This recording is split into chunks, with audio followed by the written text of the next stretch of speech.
Rain hammered the glass towers of Chicago's Meridian Crown Hotel, but inside, champagne bubbled beneath crystal chandeliers. Selena Vale stood frozen at her own ex-fiance's wedding reception, watching Graham marry her former best friend Camille, the woman who'd stolen everything. The humiliation was surgical, designed to remind Selena she was nothing. When Camille winked at her from the altar, Selena fled into the marble hallway and collided with a man dressed entirely in black. Lucien Devereaux, Chicago's most dangerous criminal. He wiped a tear from her cheek and whispered, "Walk back in there as my wife and ruin their perfect night forever."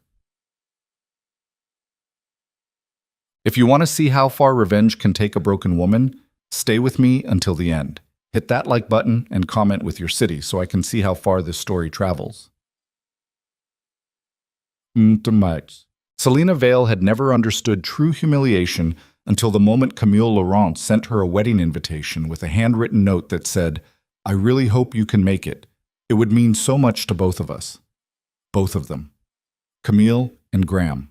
Graham Whitlock, who 3 months ago had been Selena's fiancé, who'd promised her a future while secretly sleeping with her best friend in hotel rooms across downtown Chicago, who'd ended their engagement via text message while Selena sat in a hospital waiting room beside her dying mother. The invitation arrived on ivory cardstock with gold embossing so expensive it probably cost more than Selena's rent. She held it above her kitchen sink for 20 minutes, debating whether to burn it or vomit on it. Instead, she did something far stupider. She decided to go. Now she stood in the back corner of the Meridian Crown Hotel's grand ballroom, wearing a simple black dress she'd bought on clearance, watching 200 of Chicago's wealthiest people celebrate the union of the man who'd destroyed her and the woman who'd helped him do it. The room smelled like gardenias and cruelty. Selena's hand shook as she gripped her champagne glass, the cheap fabric of her dress suddenly painfully obvious among the silk gowns and diamond necklaces surrounding her. A woman in Chanel glanced at Selena's shoes and whispered something to her companion. They both laughed. Selena wanted to disappear into the marble floor. Graham stood at the altar beneath an arch of white roses that must have cost $30,000. He looked perfect in his custom tuxedo, his dark hair swept back, his smile easy and confident. The kind of smile that came from never doubting you deserved everything life handed you. Camille floated down the aisle in an ivory Vera Wang gown that probably required 3 people just to carry the train. Her blonde hair cascaded in perfect waves. Her makeup looked airbrushed. She was everything Selena wasn't: polished, elegant, born into money that opened doors before she even knocked. They'd been best friends since college, or Selena thought they had been. Turned out Camille had been sleeping with Graham for 8 months. 8 months of stolen afternoons, secret phone calls, lies wrapped in concern. 8 months while Selena worked double shifts at the marketing firm, trying to save enough for her mother's medical bills, trusting the 2 people she loved most. The officiant's voice echoed through the ballroom. "Do you, Graham Whitlock, take Camille Laurent to be your lawfully wedded wife?" "I do." Graham's voice rang clear and strong, like a man who'd never broken a promise in his life. Selena's throat tightened. She shouldn't have come. This was insane, masochistic, but some broken part of her needed to witness this moment, needed to see exactly how thoroughly she'd been erased from their story. Camille turned slightly during the vows, her eyes scanning the crowd until they landed on Selena standing near the back entrance. For just a second, their gazes locked. Then Camille smiled. Not a polite smile. Not an awkward acknowledgement. A smile of pure, deliberate victory. She'd wanted Selena here. Wanted her to see this. Wanted her to stand in the back of the room like a ghost haunting her own life while Camille claimed everything that should have been hers. The realization hit Selena like a fist to the sternum. This wasn't just a wedding, it was a public execution. The officiant pronounced them husband and wife. The ballroom erupted in applause. Graham kissed Camille beneath the rose arch, while a string quartet played something beautiful and devastating. Selena couldn't breathe. The walls pressed inward. The champagne turned sour in her stomach. Every face in the crowd looked like it was laughing at her, pitying her, dismissing her. She turned and fled. Her heels clicked too loudly against the marble hallway outside the ballroom. The sounds of celebration faded behind her, laughter, clinking glasses, the opening notes of the first dance. Selena pressed her back against the cold wall and tried to force air into her lungs. Tears came hot and fast. She'd cried so much over the past 3 months that she thought she'd run out. Apparently not. Her body still had reserves of humiliation left to weaponize against her. Pathetic, she whispered to herself. You're so fucking pathetic. She needed to leave, call a cab, go home, crawl into bed and never think about Graham or Camille or this nightmare again. But her legs wouldn't move. She stood frozen in the empty hallway, makeup running, chest heaving, feeling like the loneliest person in the world. Then someone spoke behind her. Rough night? Selena spun around. A man stood 10 feet away, leaning against the wall near the service elevator. He was tall, over 6 feet, dressed entirely in black. Black suit, black shirt, black tie. Even his shoes gleamed dark as oil. But it was his face that made Selena's breath catch. Sharp cheekbones, strong jaw, gray eyes that looked like they'd seen things most people couldn't survive. A thin scar cut through his left eyebrow. Another traced down the side of his neck, disappearing beneath his collar. He wasn't handsome in the way Graham was handsome. He was dangerous, the kind of man who made you check the exits when he entered a room. I'm fine, Selena lied, wiping tears from her face. The man's mouth curved slightly, not quite a smile. You don't look fine. Well, I didn't ask for your opinion. Fair enough. He pushed off the wall and started walking toward her. His movements were smooth, controlled, predatory. Selena's instincts screamed at her to run, but her feet stayed planted. When he stopped 3 feet away, she noticed 2 more men in dark suits standing at the far end of the hallway. Security, probably. Or bodyguards. Who the hell was this guy? You were at the wedding, he said. It wasn't a question. For about 5 minutes. Smart choice leaving. I've been to funerals with better energy. Despite herself, Selena almost laughed. You know the bride and groom? I know everyone in that room. His gray eyes studied her with unsettling intensity. But I don't know you. Lucky you. Maybe. He tilted his head slightly. You're the ex. Selena's stomach dropped. How did you The bride kept looking at you during the ceremony. And you're wearing a dress that costs $200 at most in a room where women drop that much on earrings. You don't belong here, which means you're either staff or someone Camille Laurent wanted to humiliate. Heat flooded Selena's face. Jesus Christ. I'm guessing the second one. Are you always this charming, or am I special? You're special. He said it without humor, like he was stating a fact. Most people cry in the bathroom. You made it all the way to the hallway. That takes guts. Or stupidity. Same thing sometimes. Selena crossed her arms, trying to reclaim some dignity. Who are you? Lucienne Devereaux. The name hit her like cold water. She'd heard it before, whispered in restaurants, mentioned on true crime podcasts. Graham had once told her to avoid downtown Chicago's West Side because that's Devereaux territory, and people who ask questions there don't get answers. Lucienne Devereaux ran half the city's underground operations, gambling, money laundering, things Selena didn't want to think too hard about. He wasn't Mafia exactly, but he wasn't legitimate either. He existed in the gray space where power mattered more than law, and he was standing in front of her, studying her like she was a puzzle he wanted to solve. You're staring, Lucienne said. You're terrifying. I get that a lot. He stepped closer, close enough that Selena could smell expensive cologne mixed with something darker, gunpowder, maybe, or just danger. Why did you come tonight? I don't know. Yes, you do. Selena's throat tightened again. Because I'm an idiot who thought maybe if I saw them together, it would hurt less. And? It hurts more. Lucian nodded slowly, like he understood. They invited you here to make you feel small. Did it work? Yes. Good. Selena blinked. Good. Now you know what you're dealing with. His voice dropped lower. People like Camille Laurent don't win by being better. They win by making you believe you were never in the game. Well, congratulations to her. Mission accomplished. Is it? Something in his tone made Selena look up. Lucien's gray eyes held hers, and for a moment she forgot how to breathe. What do you mean? She whispered. Lucien glanced back toward the ballroom, where music and laughter still echoed. Then he looked at Selena again, and his expression shifted into something colder. something calculating. You could walk away right now, he said quietly. Go home. Let them remember you as the woman who cried in the hallway while they danced. That's one option. What's the other option? Lucian smiled. It was the kind of smile that made Selina's pulse spike. The other option, he said, is you walk back into that ballroom as my wife and ruin their perfect night forever. Selina's brain short-circuited. What? You heard me. You're insane. Probably.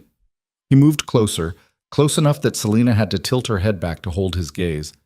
But think about it. Right now, everyone in that room sees you as Camille's victim, the discarded fiancée, the girl who wasn't good enough. I'm not I know you're not. His voice turned sharp. But they don't. And they never will, unless you make them see it. Selina's heart hammered against her ribs. Why would you do this? You don't even know me. I know enough. Lucien reached out and wiped a tear from her cheek with his thumb. The gesture was surprisingly gentle for a man who looked like he could break bones without blinking. I know you walked into a room designed to destroy you, and you're still standing. That's more than most people can say. That's not an answer. No, he agreed. It's not. They stood there in the empty hallway, two strangers caught in a moment that felt both impossible and inevitable. Selina knew she should walk away. This man was dangerous, criminal, the kind of person her mother would have warned her about if she were still alive. But her mother was dead. Graham had abandoned her, Camille had destroyed her, and Selina was so tired of being powerless. If I say yes, she whispered, what happens? Lucian's smile widened. We walk back in there together. I put a ring on your finger. I kiss you in front of everyone, and by tomorrow morning, the entire city knows you're mine. Yours. Mine. The word hung between them like a promise and a threat. Why? Selina asked again. What do you get out of this?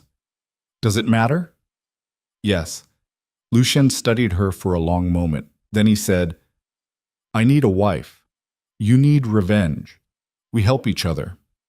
That's not an explanation. It's the only one you're getting tonight. Selina's mind raced. This was insane, reckless, the kind of decision that changed everything.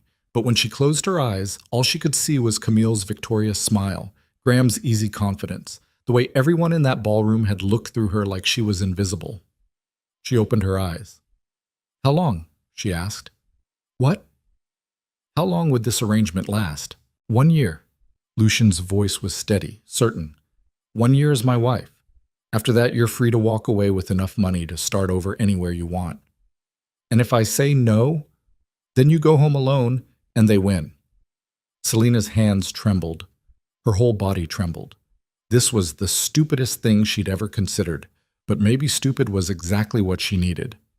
Okay, she whispered. Lucian's eyebrows rose slightly. Okay? Yes. Selina lifted her chin, trying to look braver than she felt. Let's ruin their night. For the first time, Lucian's smile reached his eyes. Good girl. He pulled out his phone and made a call. Bring the car around, and tell Marcus I need the ring from the safe. He hung up before anyone could respond. Selina's pulse skyrocketed. What ring? You can't walk back in there without proper jewelry. People notice. Lucien, do you trust me? No. Smart. He gestured toward the elevator. Come on, we have an hour to make you into someone they'll never forget. Selina followed him into the elevator, her mind screaming that this was a mistake. But her heart, her stupid, broken heart, wanted to see the look on Camille's face when she walked back into that ballroom, wearing another man's ring. The elevator doors closed, and Selina's old life ended. Lucian's penthouse occupied the top 3 floors of a glass tower overlooking Lake Michigan. The elevator opened directly into a living room larger than Selina's entire apartment, with floor-to-ceiling windows that made the city lights look like stars fallen to earth.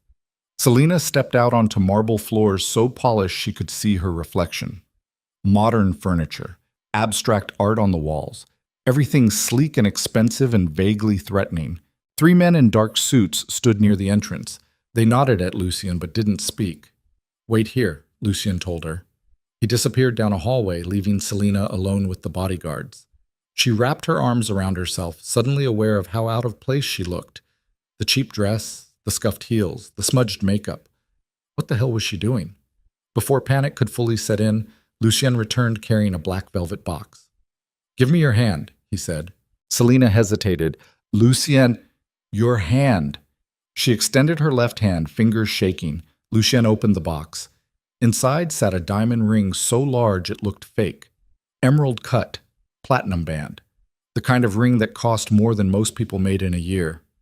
"Holy shit," Selina breathed. "It was my mother's." Lucien slid the ring onto her finger. It fit perfectly. "She died when I was 16. I've been saving it for someone who deserved it." "I don't, You do." His gray eyes locked on hers. "Tonight, you're not Selina Vale anymore. You're Selina Devereaux, my wife. That means you walk into rooms like you own them, because in this city, you do." "I don't know how to do that." "Yes, you do. You've just been pretending you don't because it was safer." He lifted her chin with one finger. "No more pretending." Selina's breath hitched. Another man appeared from the hallway, tall, black, early 40s, wearing a suit that probably cost more than Selina's car. "This is Marcus," Lucien said. "He's going to help you get ready." Marcus smiled warmly. "Pleasure, Mrs. Devereaux." The name sounded foreign, wrong. "I'm not," Selina started. "You are now," Lucien interrupted. "Marcus, she needs a dress, something that makes Camille Laurent look like she shops at Target." Marcus's smile widened. "I know exactly the piece." 30 minutes later, Selina stood in front of a full-length mirror and didn't recognize herself.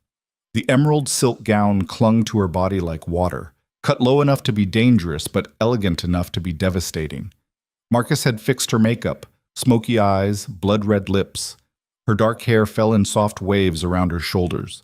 She looked expensive, powerful, dangerous. "Perfect," Marcus said, stepping back to admire his work. Selina turned slowly, watching the silk catch the light.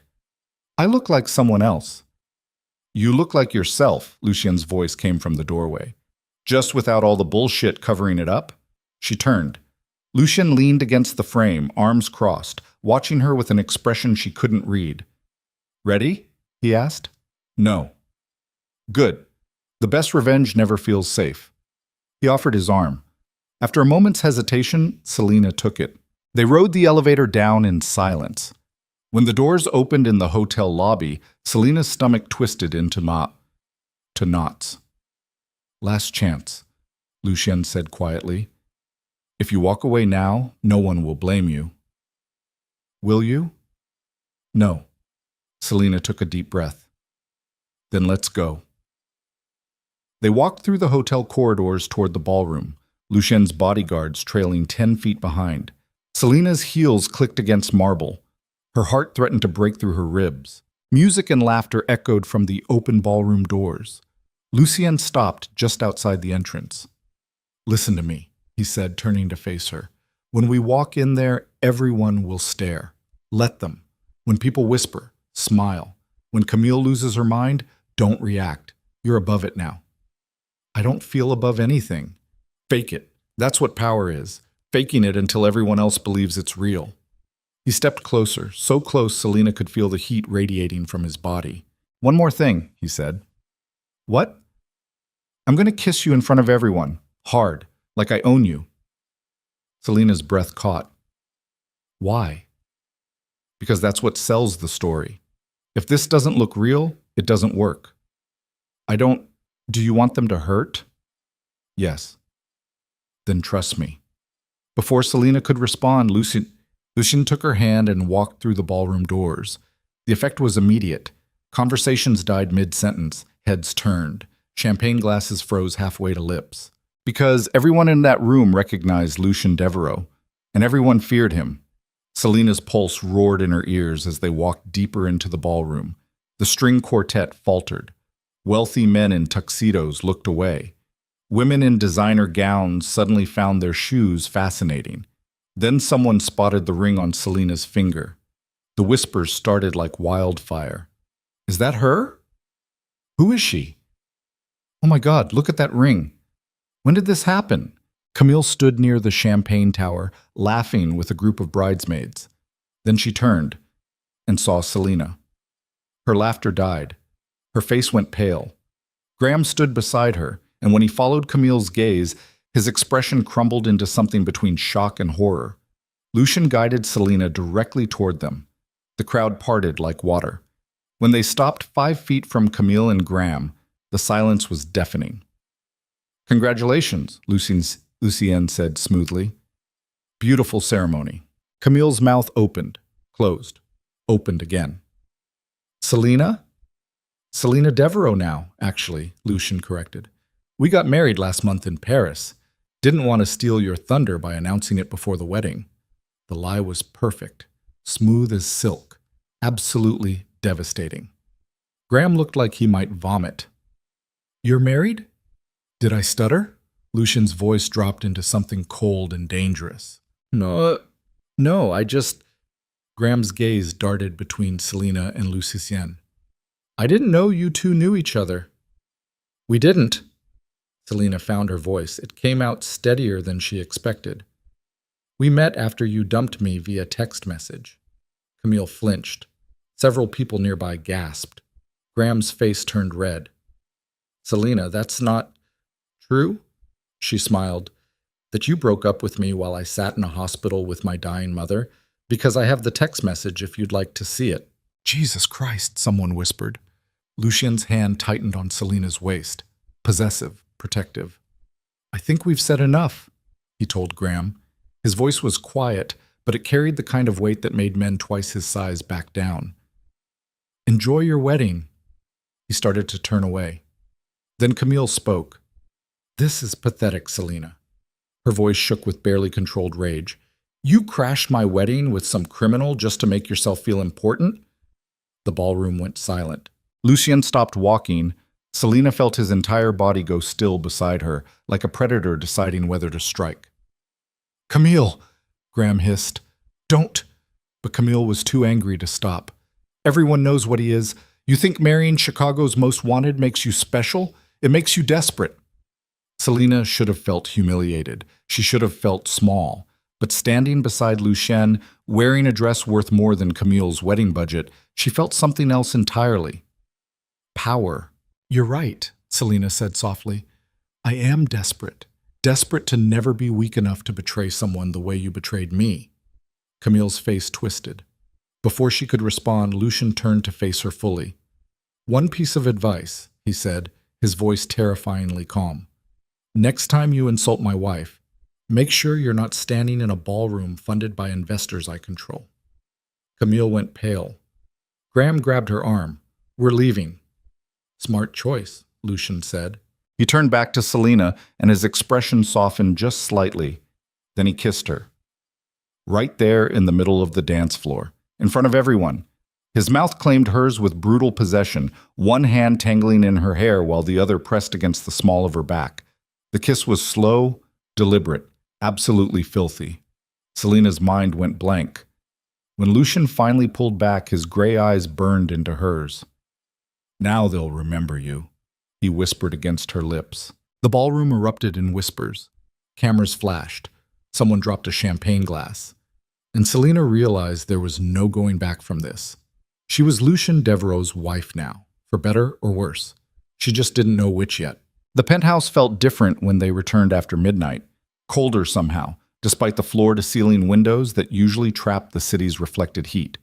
Lucien's bodyguards dispersed into shadows the moment the elevator doors opened, leaving Selena alone with her new husband in a living room that suddenly felt too large and too quiet.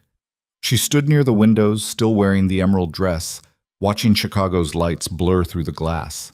Her hands wouldn't stop shaking. "You did well tonight," Lucien said behind her. Selena didn't turn around. "I feel like I'm going to throw up."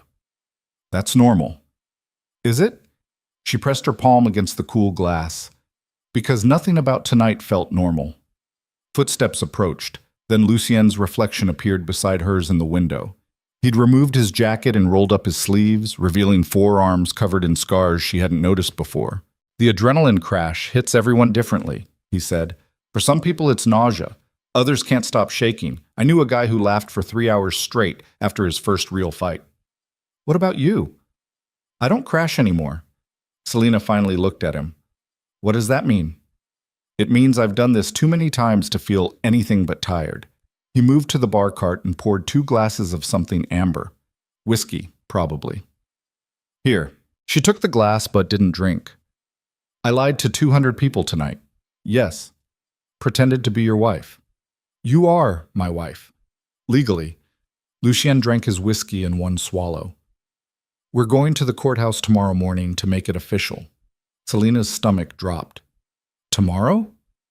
No point waiting, the story's already out there. By sunrise, every news outlet in Chicago will be running headlines about my surprise marriage. He refilled his glass. We need the paperwork to match. This is insane. You said that already? Because it's still true. Selena set down her glass hard enough that whiskey sloshed over the rim. I don't know anything about you. You could be a serial killer for all I know. I'm not. That's exactly what a serial killer would say. Lucian's mouth twitched, almost a smile. Fair point.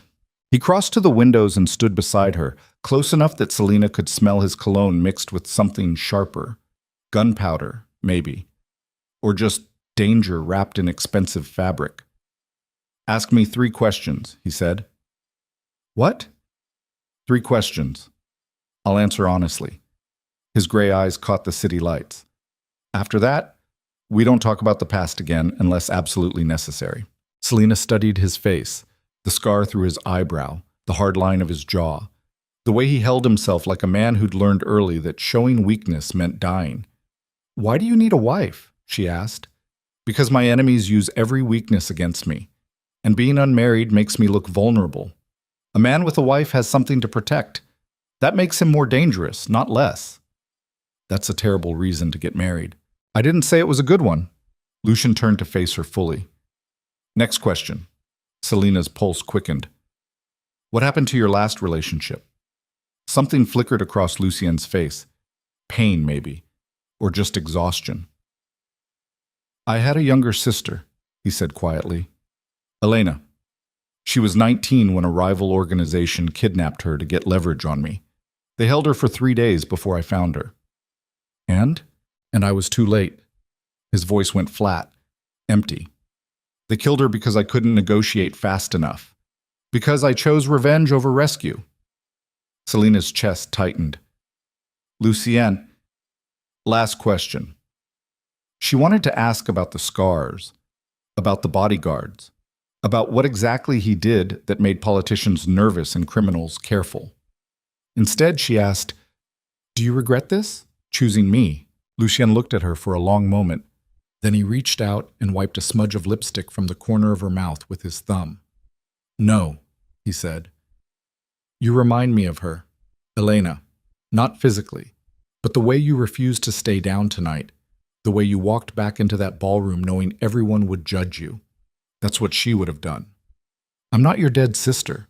I know. His hand dropped. But maybe if I can protect you, it'll make up for failing her. The honesty in his voice caught Selena off guard. She'd expected manipulation, lies, some hidden agenda wrapped in charm. Instead, she got broken truth. I can't be your redemption project, she whispered. You're not. You're my wife. Lucien stepped back, putting distance between them. Marcus will show you to your room. We leave for the courthouse at 9 tomorrow morning. Wait, my room? Did you think we'd be sharing? Something cold flickered in his eyes. This is a business arrangement, Selena. Not a love story. The words hit harder than they should have. Right, she said. Business. Marcus will explain the rules tomorrow. For tonight, just try to sleep. He walked away, disappearing down a hallway lined with modern art that probably cost more than Selena's college tuition. She stood alone in the living room, still wearing a borrowed dress, a stranger's ring heavy on her finger. What the hell had she done? Bye. Morning came too fast and too bright. Selena woke in a bed larger than her old apartment's entire bedroom, wrapped in sheets with a thread count she couldn't even calculate. For 3 beautiful seconds, she forgot where she was. Then memory crashed back. The wedding. Lucienne. The kiss that made cameras flash. She was married, or about to be. A knock on the door made her jump. Mrs. Devereaux? Marcus's voice came through the wood. It's 8 o'clock. Mr. Devereaux would like to leave in 45 minutes. Selina pulled the sheet up to her chin. I don't have any clothes. Check the closet. She climbed out of bed and crossed to the walk-in closet. When she opened the door, her breath caught. Dozens of outfits hung in neat rows. Designer labels. Every size a perfect match. Shoes lined the bottom shelves. Heels, flats, boots. A jewelry case sat on the center island. How did you... she started. Mr. Devereaux had everything delivered last night while you were at the reception, Marcus said through the door. He's very efficient when he wants to be. Efficient, right, because this was business. Selina chose a simple black dress and heels, applied minimal makeup, and tried not to think about the fact that she was about to legally bind herself to a man who collected scars like souvenirs. When she emerged from the bedroom, Lucien was waiting by the elevator. He wore a dark suit that made him look like he'd stepped out of a Mafia movie. His gray eyes swept over her once, assessing. Good, he said. You look like you belong. I don't. Fake it. The courthouse was gray concrete and fluorescent lights. Nothing romantic. Nothing warm. Just bureaucracy and witnesses who didn't care. Lucian's lawyer had already filed the paperwork. All Selina had to do was sign. Her hand trembled as she held the pen. Second thoughts? Lucien asked quietly. About 1,000 of them. Want to back out? Selina thought about Camille's victorious smile, Graham's easy betrayal, the way she'd felt invisible for months. No, she said. She signed her name. Lucien signed his. The clerk stamped the marriage certificate with the enthusiasm of someone processing parking tickets. Congratulations, she droned. You're legally married. And just like that, Selina Vale became Selina Devereaux. No vows, no flowers, no family. Just two damaged people stepping into something neither fully understood. Ishag. The first week of marriage felt like living in a museum. Beautiful, untouchable, cold. Lucien disappeared most days, leaving before sunrise and returning after midnight. When he was home, he was polite but distant, like a stranger Selina happened to share square footage with. Marcus became her guide to this new world. He explained the rules. Mr. Devereaux has enemies, Marcus said one afternoon while they sat in the penthouse living room. People who would hurt you to hurt him. That means you don't go anywhere without security. You don't talk to reporters. You don't trust anyone who approaches you in public. Not even friends? Especially not friends. Marcus's expression softened. I know this seems extreme, but the people who want to hurt Mr. Devereaux don't play fair. Selina thought about Lucian's dead sister, the scars on his body, the way bodyguards shadowed his every movement. What exactly does he do? She asked. He facilitates transactions. That's not an answer. It's the only one I can give. Marcus stood. There's a charity gala tomorrow night. You'll need to attend with him. It's important people see you together. Why? Because appearances matter in this city, and right now, you're his most valuable asset. Asset. Not wife. Not partner. Asset. Selina wanted to throw something. What? The charity gala was held at the Drake Hotel, a gilded palace of old money and older secrets. Selina wore a deep red gown that Marcus swore made her look like she could kill a man with one glance. She hoped it was true. Lucien met her in the penthouse lobby wearing a tuxedo that should have been illegal. When he saw her, something flickered in his eyes. Appreciation, maybe, or just calculation. You clean up well, he said. Don't sound so surprised. I'm not. He offered his arm. Ready to smile and lie for 3 hours? Is that all marriage is to you? Mostly. The ballroom at the Drake rivaled the Meridian Crown in sheer opulence. Crystal chandeliers, marble columns, women dripping in diamonds, and men reeking of power. The moment Selina entered on Lucien's arm, conversations shifted. Eyes tracked them. Whispers followed like smoke. Ignore them, Lucien said quietly. Hard to ignore 200 people staring. They're not staring at you. They're staring at me and wondering why I chose you. Comforting. It should be. It means you're interesting. A man in his 60s approached, silver hair, expensive suit, smile that didn't reach his eyes. Lucien, he said warmly. Good to see you. Senator Garrison. Lucien's voice cooled. Enjoying the gala? Always do. The senator's gaze slid to Selina. And this must be the famous wife everyone's talking about. Selina Devereaux. she said, extending her hand. The senator took it, holding on just slightly too long. Pleasure. I knew your late mother, actually. Wonderful woman. Terrible what happened. Selina's smile froze. You knew my mother? Of course, we served on several hospital boards together before her illness. His grip tightened. She must have been so proud to see you marry into such a prominent family. Something about his tone felt wrong, mocking.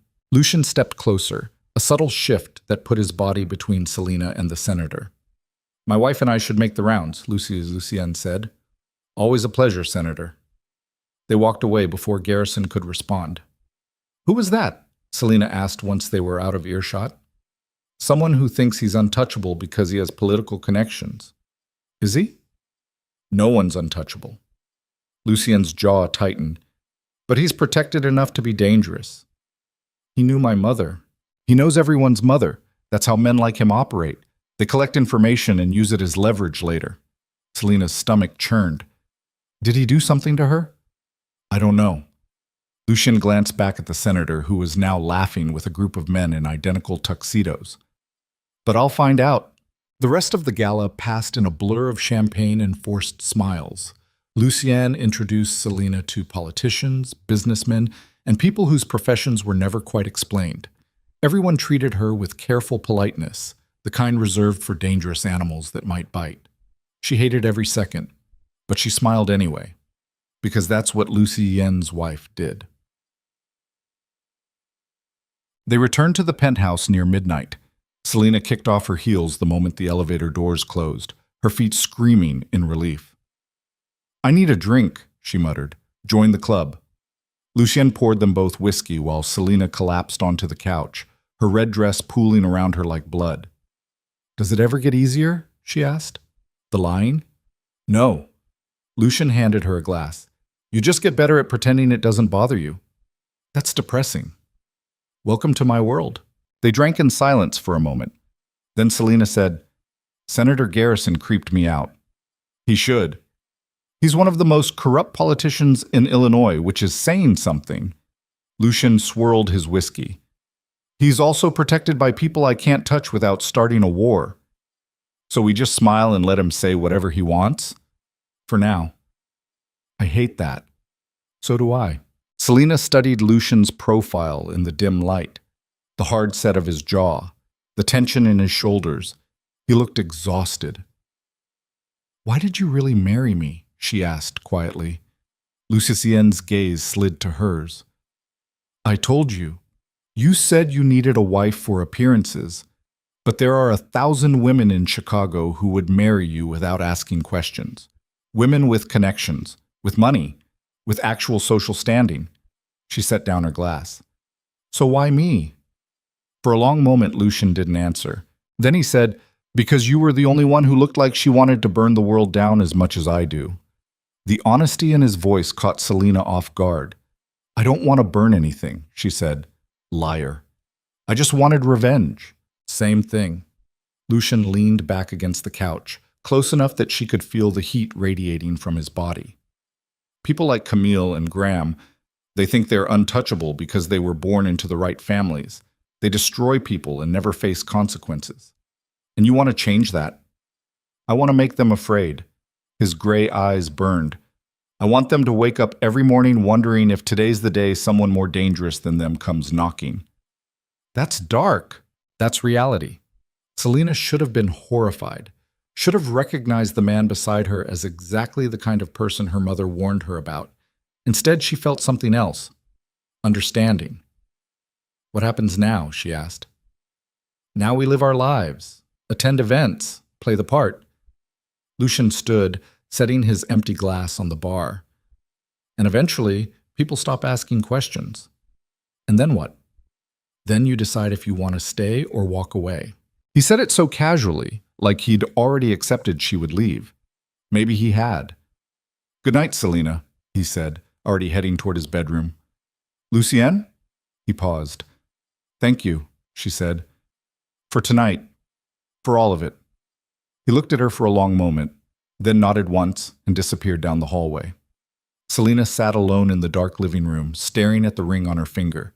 She'd married a dangerous man for revenge, But somewhere along the way, revenge had started feeling less important than survival. Evoke. 2 weeks into the marriage, Selena's old life came knocking, literally. She was alone in the penthouse. Lucien had left before dawn for some meeting he refused to explain when the elevator chimed. Marcus appeared in the living room doorway. "Mrs. Devereaux, you have a visitor." "Who?" "Your sister." Selena's blood went cold. "Maya? She's downstairs in the lobby, says it's urgent." Selena hadn't spoken to her younger sister since their mother's funeral. Maya had been furious when Selena refused to sell the family house to pay off medical debt. Debt that Selena had been drowning in until Lucien made it disappear with a single wire transfer. "Send her up," Selena said.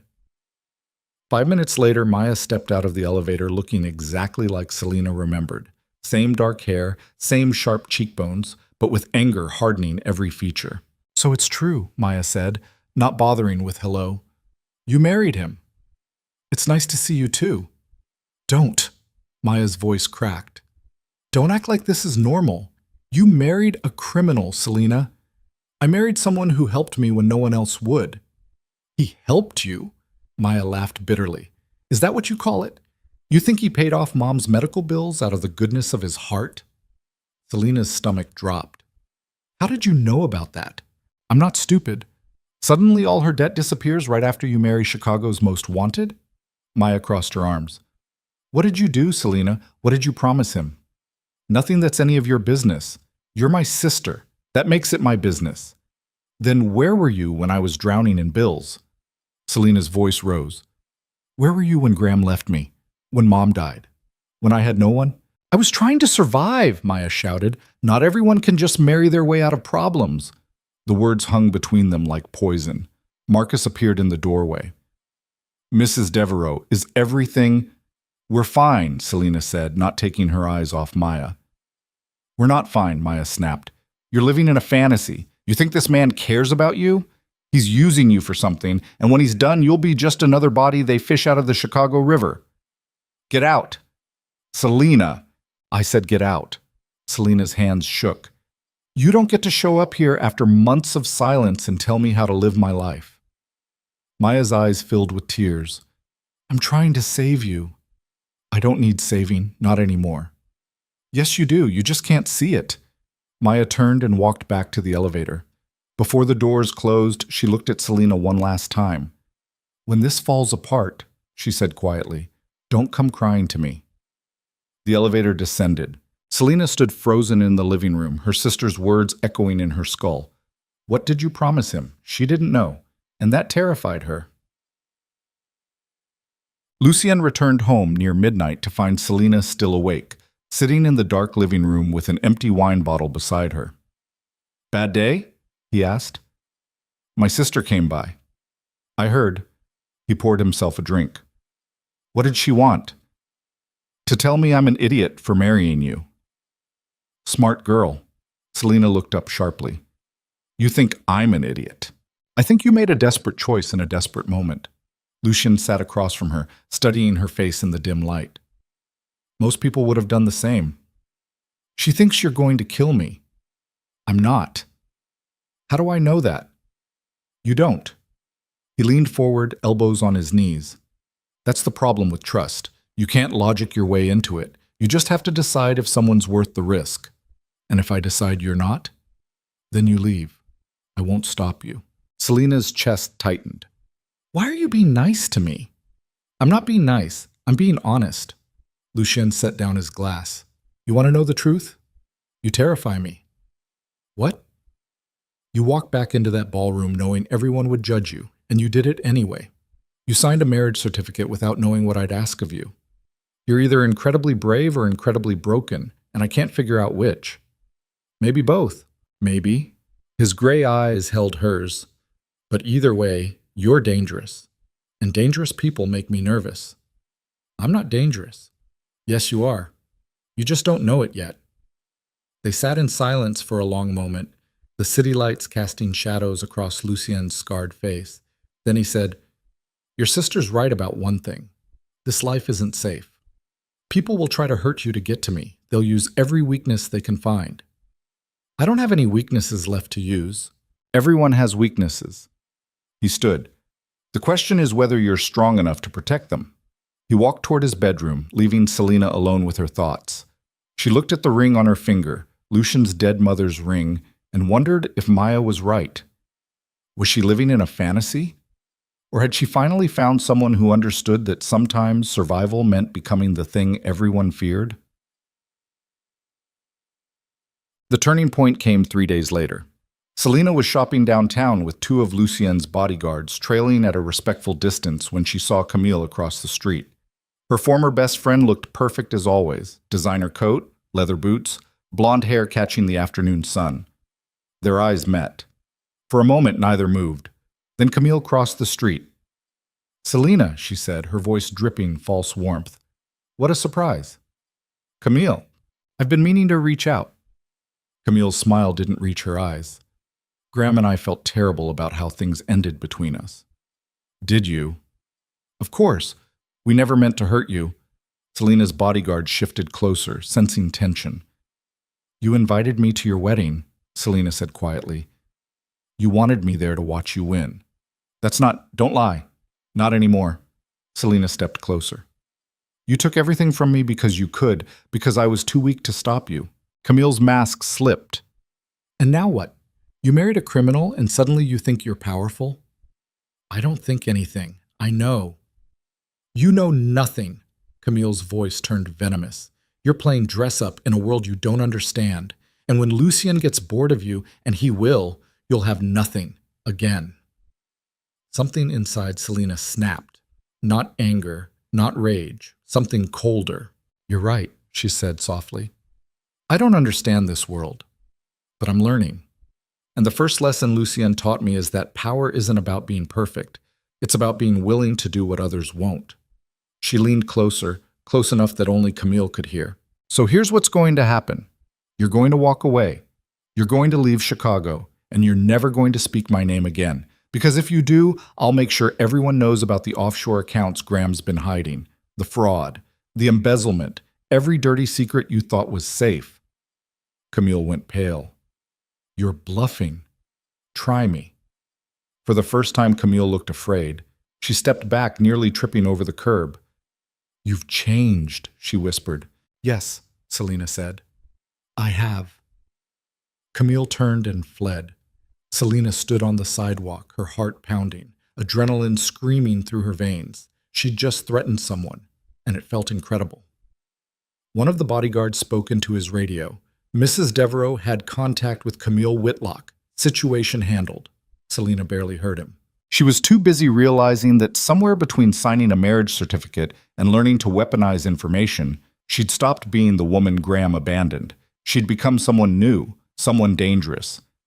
And she wasn't sure if that terrified her or thrilled her.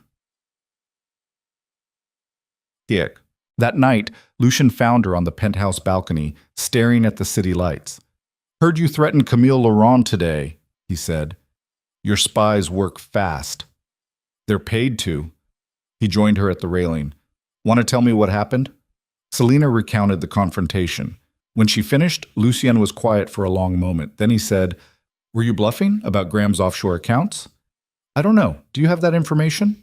"I have information on everyone." He studied her face. "The question is whether you're ready to use it." "I don't know." "Figure it out, because once you cross that line, there's no going back." Selena's hands tightened on the railing. "Maya was right. I'm turning into something I don't recognize." "No, you're turning into who you always were underneath." Lucien moved closer. "The question is whether you're brave enough to accept it." "What if I don't want to?" "Then leave. Walk away. Go back to being invisible." The word hit like a slap. Invisible. That's what she'd been before Lucien, before the ring, before she learned that power came from being willing to hurt first. "I can't go back," she whispered. "I know." Selena turned to face him. "What does that make me?" Lucien reached out and tucked a strand of hair behind her ear. The gesture was surprisingly gentle for a man covered in scars. "It makes you mine," he said quietly. Not a question, a statement. And somewhere deep inside, Selena realized he was right. She'd crossed a line tonight, threatened someone, weaponized information, become the kind of person who made others afraid. There was no going back from that. She was Lucien Devereaux's wife now, for better or worse, and God help anyone who tried to hurt her again. The shift happened slowly at first, then all at once. Over the next 3 weeks, Selina stopped pretending the marriage was temporary. She learned the names of Lucien's inner circle, men who spoke in code and carried guns beneath expensive suits. She attended meetings where business deals were negotiated over whiskey and thinly veiled threats. She discovered that power in Chicago wasn't about money or connections. It was about knowing which secrets to keep and which ones to weaponize. And Lucien taught her all of it, not through lectures or explanations, but through observation. He let her sit in rooms where politicians made promises they'd never keep. He showed her how information moved through the city like currency, more valuable than cash, more dangerous than violence. He never once told her to look away or leave when conversations turned dark. Instead, he treated her like an equal, like someone capable of surviving in his world. And slowly, terrifyingly, Selina realized she was. The first time she used what she'd learned, it was against Graham. One of Lucien's associates mentioned during a dinner meeting that Graham's real estate development company was 3 months away from bankruptcy. Hidden debts, fraudulent loans. Money moved through offshore accounts to avoid taxes. Selina didn't hesitate. She had Lucien's team compile every document, every transaction, every piece of evidence that proved Graham had been stealing from investors for years. Then she sent it all to the Chicago Tribune with a note that said simply, "Thought you'd find this interesting." The story broke on a Tuesday morning. By Wednesday afternoon, Graham's company had collapsed. Federal investigators launched a probe into his finances. Investors filed lawsuits. His picture appeared on every news channel with the word fraud beneath it. Camille filed for divorce before the week ended. Selina felt nothing when she saw the headlines. No satisfaction, no guilt. Just cold acknowledgement that she'd destroyed someone's life with the same ease they'd once destroyed hers. "How does it feel?" Lucien asked that night as they stood on the penthouse balcony. "Empty," Selina admitted. "Good. That means you're learning." "Learning what?" "That revenge doesn't fix anything. It just makes you dangerous enough that people stop hurting you." She looked at him. "Is that what you are? Dangerous enough that people leave you alone?" "No." Lucien's jaw tightened. "I'm dangerous enough that people fear what happens if they don't." "What's the difference?" "One is defense. The other is control." He turned to face her fully. "And control is the only thing that keeps you alive in this world." Selina's chest tightened. "I don't want to control anyone." "Then you'll die. Or worse, you'll lose everything and spend the rest of your life powerless." His gray eyes burned into hers. "Is that what you want?" "No." "Then stop pretending you're still the woman Graham abandoned. You're not.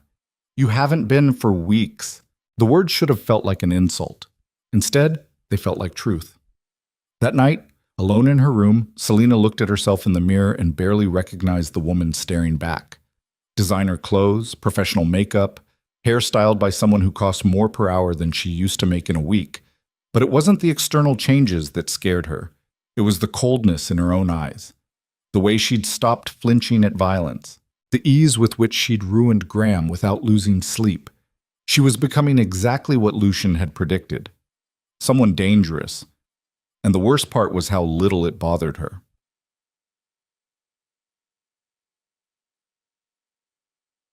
The dinner party was Lucien's idea. "We're hosting," he announced one morning over coffee. 20 guests, politicians, businessmen, people who need to see us together." Selina set down her cup. "Why?" "Because rumors are spreading that our marriage isn't real, that you're just a prop I'm using for appearances." His voice went cold. "We need to remind them you're more than decoration." "How do we do that?" "You stand beside me. You speak when spoken to. You let them see that you're not afraid of this world." "What if I am afraid?" "Then lie better." The party was scheduled for Friday night. Selina spent 3 days preparing, learning names, memorizing backgrounds, studying the web of connections that held Chicago's elite together. Marcus helped her choose a dress. Midnight blue silk that clung to her body like water. Diamonds at her throat. Real ones, not the cubic zirconia she'd worn to her own college graduation. You look like you could ruin someone's life, Marcus said approvingly. Is that a compliment? In this world? Absolutely. Guests began arriving at 7. Selina stood beside Lucien at the entrance, shaking hands and smiling until her face hurt. Politicians with fake tans and real power. Businessmen who made their fortunes through methods no one discussed. Women who looked at Selina with thinly veiled curiosity, some jealous, some pitying, all wondering how long she'd last. Senator Garrison arrived fashionably late, his silver hair perfect, his smile sharp as broken glass. Lucy Yen, he said warmly, and the lovely Mrs. Devereaux. Thank you for the invitation. Selina's skin crawled when he kissed her hand. Senator, Lucian said, glad you could make it. Wouldn't miss it. Your home is stunning. Garrison's eyes swept the penthouse. Though I imagine it's quite different from what Selina grew up with. The comment landed like a knife between the ribs. Subtle, cruel, designed to remind everyone that Selina didn't belong. Different, yes, Selina said smoothly, but I've always been good at adapting. Clearly. Garrison's smile didn't waver. Your mother would be proud. There it was again, the mention of her mother. The way Garrison said it felt wrong, like he was testing her reaction. Lucien's hand tightened on Selina's waist. A warning. We should let you mingle, Lucian said. Enjoy the evening, Senator. Garrison moved into the crowd, immediately surrounded by men in expensive suits. He knows something, Selina whispered. About what? My mother. He keeps mentioning her like it means something. Lucien's expression darkened. I'll have someone look into it. The dinner itself was excruciating. 20 people seated around a table long enough to require shouting to be heard at the opposite end. Conversation flowed between business deals and political gossip, everyone speaking in coded language that said everything and nothing simultaneously. Selina sat beside Lucien, sipping wine and pretending she understood the subtext beneath every sentence. Then Senator Garrison cleared his throat. Lucien, I have to ask, he said loud enough that everyone fell silent. How exactly did you and Selina meet? The story seems to change, depending on who's telling it. The room went still. All eyes turned to Lucian and Selina. Lucian's face remained impassive. We met at a wedding. Yes, the famous wedding. Garrison's smile widened. Camille Laurent's wedding, if I recall correctly. To Selina's former fiancé. Selina's blood ran cold. That must have been difficult, Garrison continued, his voice dripping false sympathy. Watching the man you loved marry your best friend. Ancient history, Selina managed. Is it? Garrison leaned forward. Because from what I understand, you and Lucian were married less than 24 hours after that wedding. Quite the whirlwind romance. Lucian's voice turned to ice. Is there a point to this, Senator? Just curious. Garrison shrugged. It's unusual, that's all. A woman marries a powerful man the same night her ex-fiancé gets married. Some might call it suspicious. Some might call it none of their business, Lucian said quietly. But the damage was done. Whispers rippled around the table. Guests exchanged glances. The carefully constructed image of a legitimate marriage began cracking. Garrison had just publicly called Selina a gold digger, and everyone at the table believed it. The guests left within an hour. Polite excuses. Sudden early mornings. The kind of mass exodus that happened when scandal hung in the air, thick enough to choke on. The moment the last person stepped into the elevator, Lucien turned to Selina. Go to your room, he said. Lucien, now. His voice left no room for argument. Selina fled to her bedroom and paced the floor, adrenaline screaming through her veins. She'd been humiliated. Again. In front of Chicago's most powerful people. Because of Garrison. 20 minutes later, Lucien appeared in her doorway. Pack a bag, he said. What? We're leaving the city for a few days. Let things cool down. Running away doesn't fix this. No. But staying here while every media outlet in Chicago runs stories about my fake marriage doesn't help either. He leaned against the doorframe.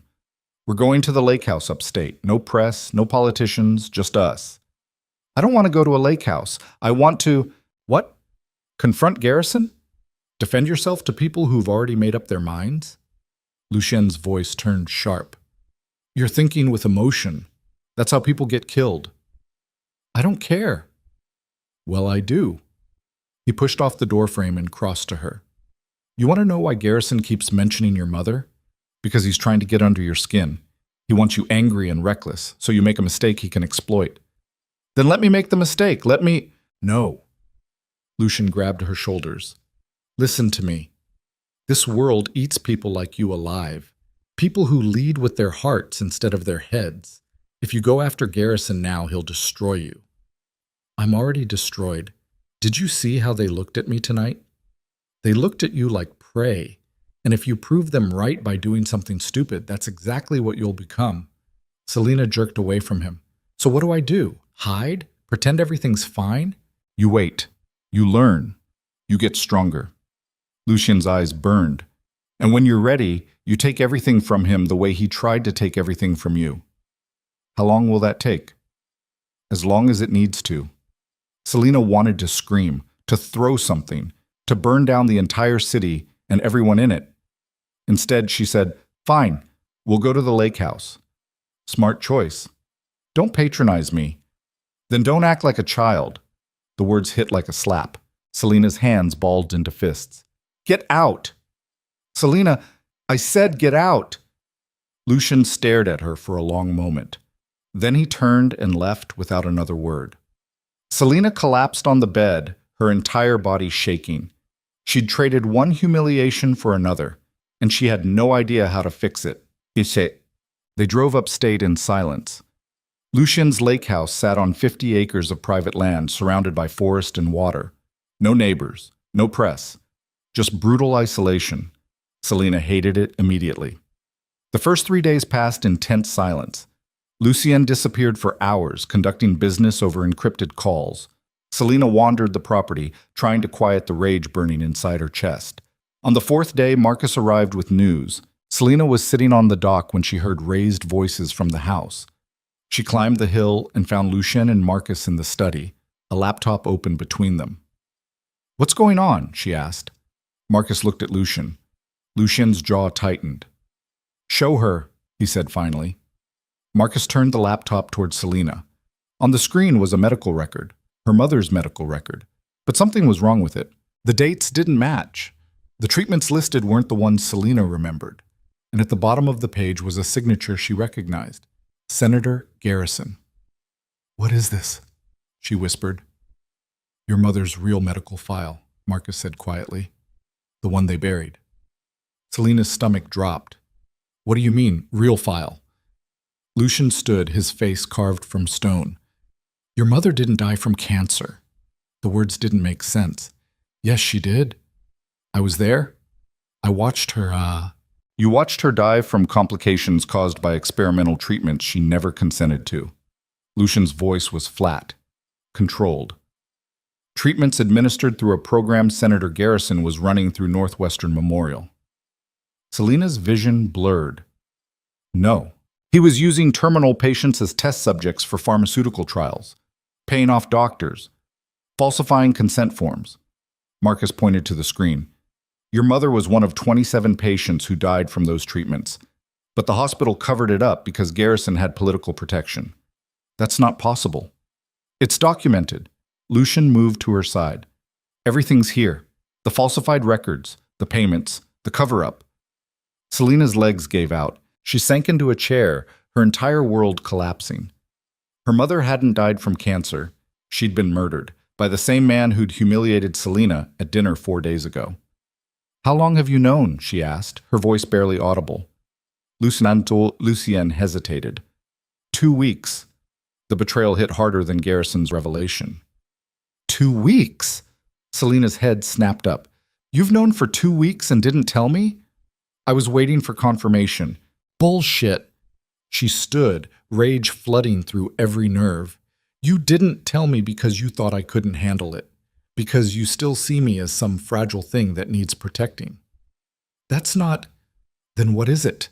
Selina's voice rose. Because from where I'm standing, it looks like you've been lying to me for weeks while pretending we're partners. We are partners. Partners don't keep secrets like this. Tears burned her eyes, but she refused to let them fall. My mother is dead because of him. And you knew, and you said nothing. Lucien's expression cracked. I was trying to protect you. I don't need protection. I need the truth. The truth is you weren't ready for this information. The truth is if I'd told you 2 weeks ago, you would have done something reckless and gotten yourself killed. His voice turned sharp. And I can't lose someone else. The words hung between them. Someone else. His sister. I'm not Elena, Selina said quietly. I know. Then stop treating me like I am. Lucien's hands clenched at his sides. If I tell you everything, you'll go after Garrison. You'll walk into his world, and he'll bury you before you even see it coming. Maybe, or maybe I'll bury him first. You're not ready.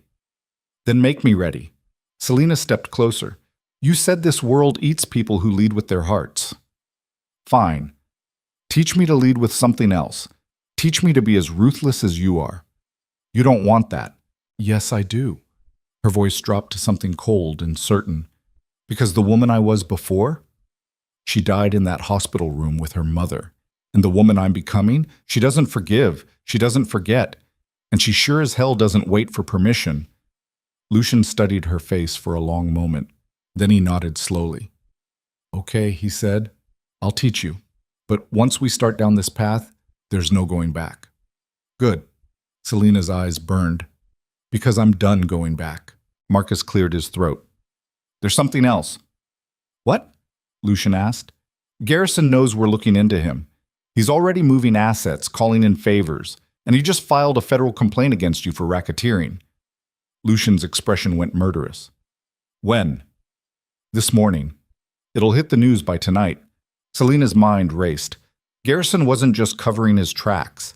He was launching a preemptive strike, trying to take Lucien down before they could expose what he'd done. We need to move faster, she said. Not we, Lucien corrected. I'll handle Garrison. You stay out of it. No. Selina, he killed my mother. Her voice cracked on the last word. He experimented on her like she was nothing, and then he stood in your penthouse and smiled at me like he'd done me a favor by knowing her. Which is exactly why you can't be involved. You're too close. Too emotional. Then use it. Selina grabbed Lucien's arm. Use my emotion. Use my rage. Use everything Garrison thinks makes me weak and turn it into a weapon. Lucien stared at her. For the first time since she'd met him, he looked uncertain. You don't know what you're asking, he said quietly. Yes, I do. I'm asking you to let me help destroy the man who murdered my mother. Selina's grip tightened. You said I was dangerous. Prove it. Give me the tools and let me show you exactly how dangerous I can be. Something shifted in Lucien's eyes. A decision being made, a line being crossed. Okay, he said finally, but we do this my way. No emotions, no mercy, just cold calculation. Deal. Marcus looked between them. You're both insane. Probably, Lucien agreed. But Garrison made this personal, and personal is the only thing people like him don't know how to fight. He turned back to Selina. If we're doing this, you need to understand something. Taking down a U.S. senator isn't like threatening Camille on a sidewalk. This is war, and wars have casualties. I understand. Do you? Because once we start, people will die. Maybe not by our hands, but because of our actions. Can you live with that? Selina thought about her mother dying in a hospital bed, poisoned by treatment she never consented to. She thought about Garrison's smile, his casual cruelty, the way he'd used terminal patients like lab rats. Yes, she said. I can live with it. Lucien nodded slowly. Then let's burn his world to the ground. Sams. They returned to Chicago that night under cover of darkness. Not to the penthouse, which was undoubtedly being watched, but to a safe house in the city's industrial district. Concrete walls. No windows. Security so tight that even breathing felt monitored. Lucien's entire inner circle was waiting when they arrived. Marcus. 4 other men Selina recognized from various meetings, and a woman in her 40s with sharp eyes and sharper instincts, Lucien's head of intelligence. This is Victoria, Lucien said. She's been investigating Garrison for 3 years. If anyone can take him down, it's her. Victoria nodded at Selina. Mrs. Devereaux. Just Selina. Selina, then. Victoria spread documents across a table. Here's what we know. Garrison's pharmaceutical program ran from 2019 to 2023. 27 confirmed deaths, hundreds of falsified consent forms, millions in illegal payments funneled through shell companies. Why hasn't anyone exposed this before? Selina asked. Because everyone involved is either dead, bought off, or too scared to talk. Victoria pointed to a photograph. This was Dr. Richard Chen, the lead researcher. He tried to blow the whistle 2 years ago, died in a car accident 3 days later. Selina's stomach churned. Garrison killed him. Can't prove it, but the pattern's clear. Anyone who threatens him ends up dead or discredited. So how do we prove it? We don't. Not directly. Lucien leaned over the table. We force him to expose himself, make him so paranoid that he starts making mistakes. How? We go after everything he cares about, his money, his reputation, his political allies. We turn his world into a nightmare and wait for him to crack. Victoria pulled out another document. I've already identified his top 3 donors. All of them have questionable financials. If we leak the right information, the press will do the rest. Do it, Lucien said. There's something else. Victoria's expression darkened. Garrison knows about Selina. Not just who she is, but where she came from. He's been digging into her background for weeks. Selina's blood went cold. Why? Because he knows you're Lucien's weakness, and he's planning to use that. Before Selina could respond, one of the security monitors started beeping. Marcus moved to the screen. His face went pale. We have a problem, he said. What? Lucien demanded. Police, 20 units. They're surrounding the building. Everyone in the room went still. How did they find us? Victoria hissed. Lucien's jaw tightened. Someone talked. Or they've been tracking us for days. Marcus pulled up another camera feed. They're not moving in yet. They're waiting for something. Selina's heart hammered against her ribs. Waiting for what? Then the main monitor flickered. A news broadcast appeared on screen, and Selina's entire world shattered. The headline read, Chicago crime lord's wife implicated in insurance fraud.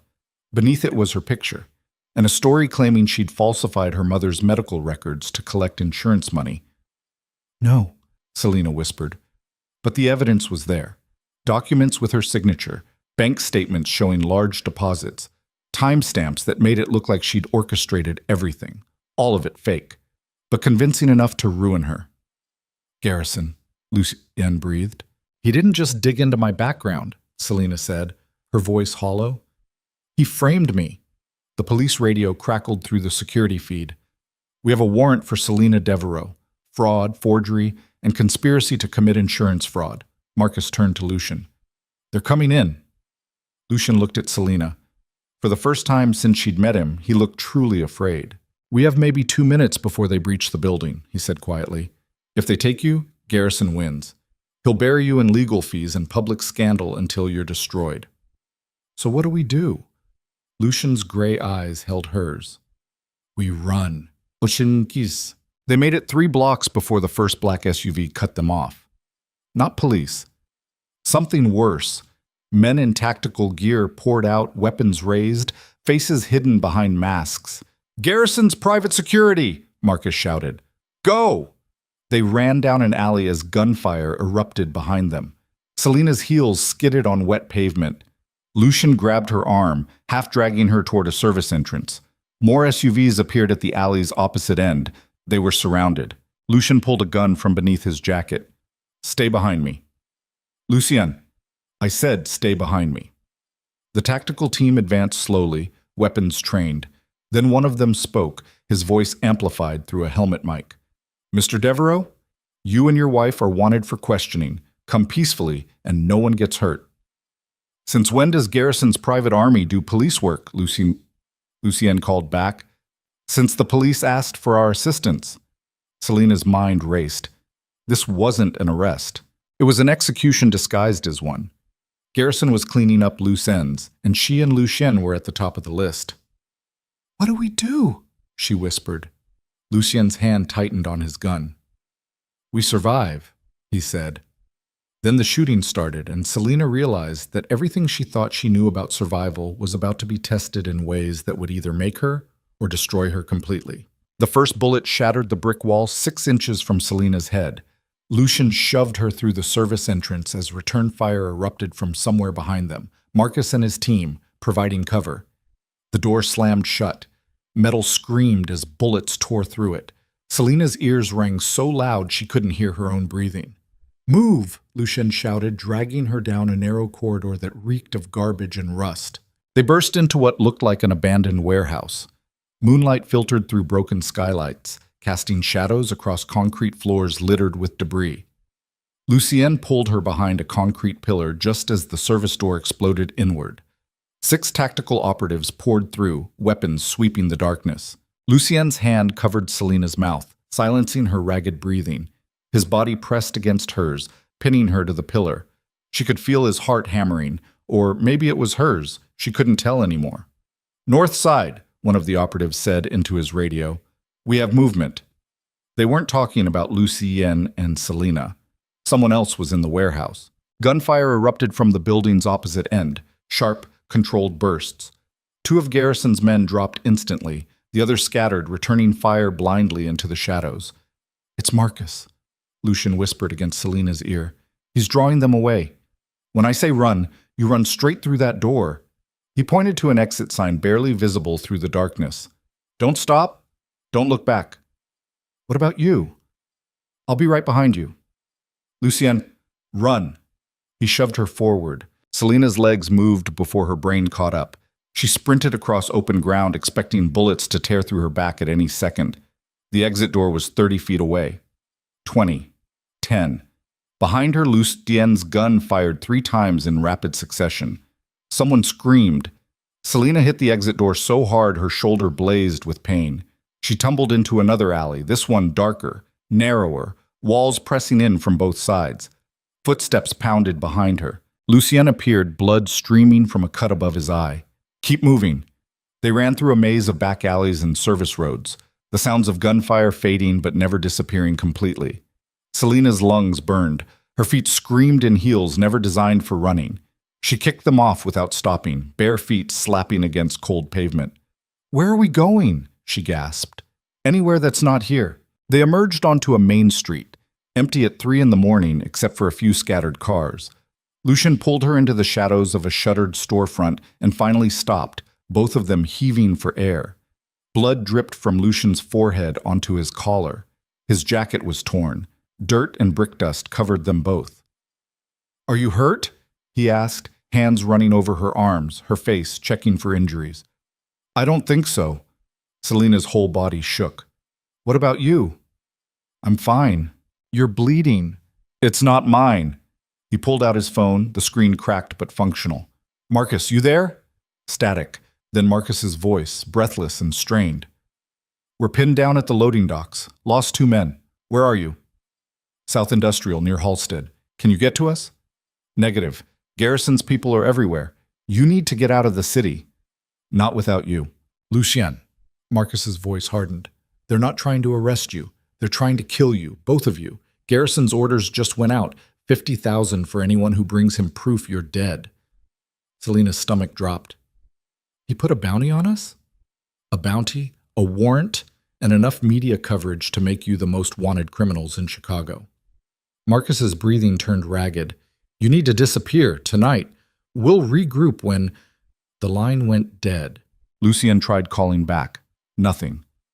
"We have to help them," Selena said. "We can't. If we go back, we're all dead." Lucien pocketed the phone. Marcus knew that. That's why he told us to run. "So we just leave him? We survived long enough to make Garrison pay for this." His gray eyes burned in the darkness. That's what Marcus would want. A police siren wailed in the distance, growing closer. Lucien grabbed Selena's hand. "Come on." They moved through the city like ghosts, staying in shadows, avoiding main streets. Every car that passed made Selena's heart spike. Every siren sent adrenaline screaming through her veins. 20 minutes later, they reached a nondescript apartment building in a neighborhood Selena didn't recognize. Lucien led her to the 3rd floor and pulled out a key she'd never seen before. "What is this place?" she asked. "Somewhere Garrison doesn't know about." He unlocked the door. "Get inside." The apartment was small, sparsely furnished, a safe house, clearly. No personal items. Nothing that could identify who used it. Lucien locked the door behind them and immediately moved to the windows, checking sight lines and escape routes. His movements were automatic, practiced. This wasn't his first time running. Selena sank onto the couch, her entire body trembling. Adrenaline was giving way to shock. Her mind kept replaying the last hour. Bullets, blood, Marcus's voice cutting out. "We need to clean you up," Lucien said, kneeling in front of her. She looked down.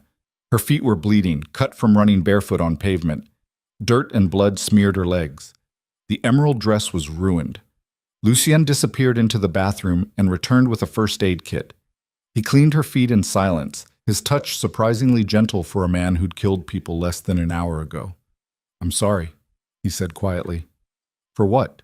"For pulling you into this. For making you a target." His jaw tightened. "You should have stayed away from me. You gave me a choice. You didn't know what you were choosing." Selena watched him bandage her feet, this dangerous man on his knees in front of her, looking more broken than she'd ever seen him. "You were right," she said, "about what you said at the lake house. That once we started down this path, there was no going back." "I know. I thought I understood what that meant, but I didn't." Her voice cracked. "People died tonight because of us. People died because of Garrison." Lucien looked up at her.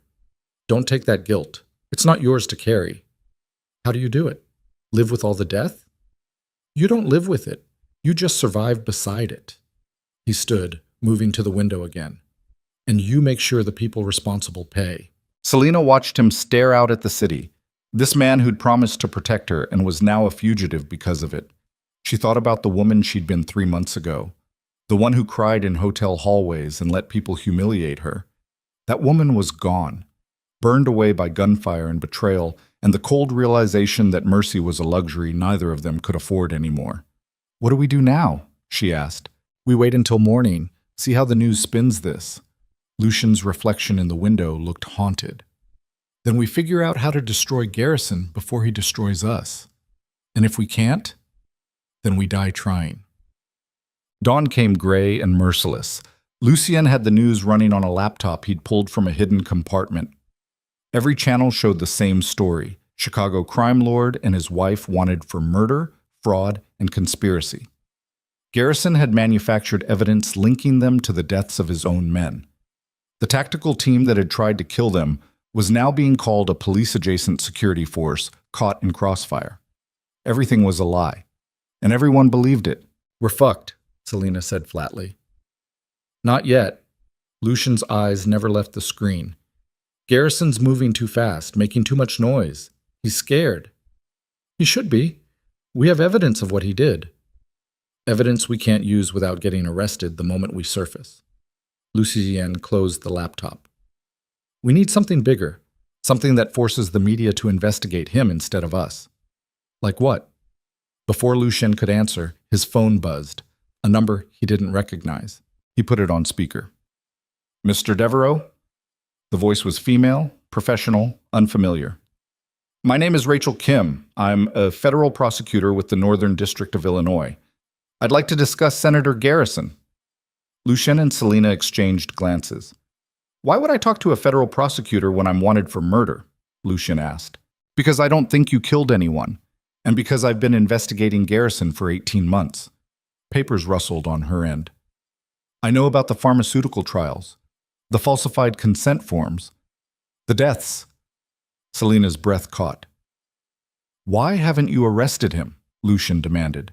"Because every witness I've found has either disappeared or recanted their testimony.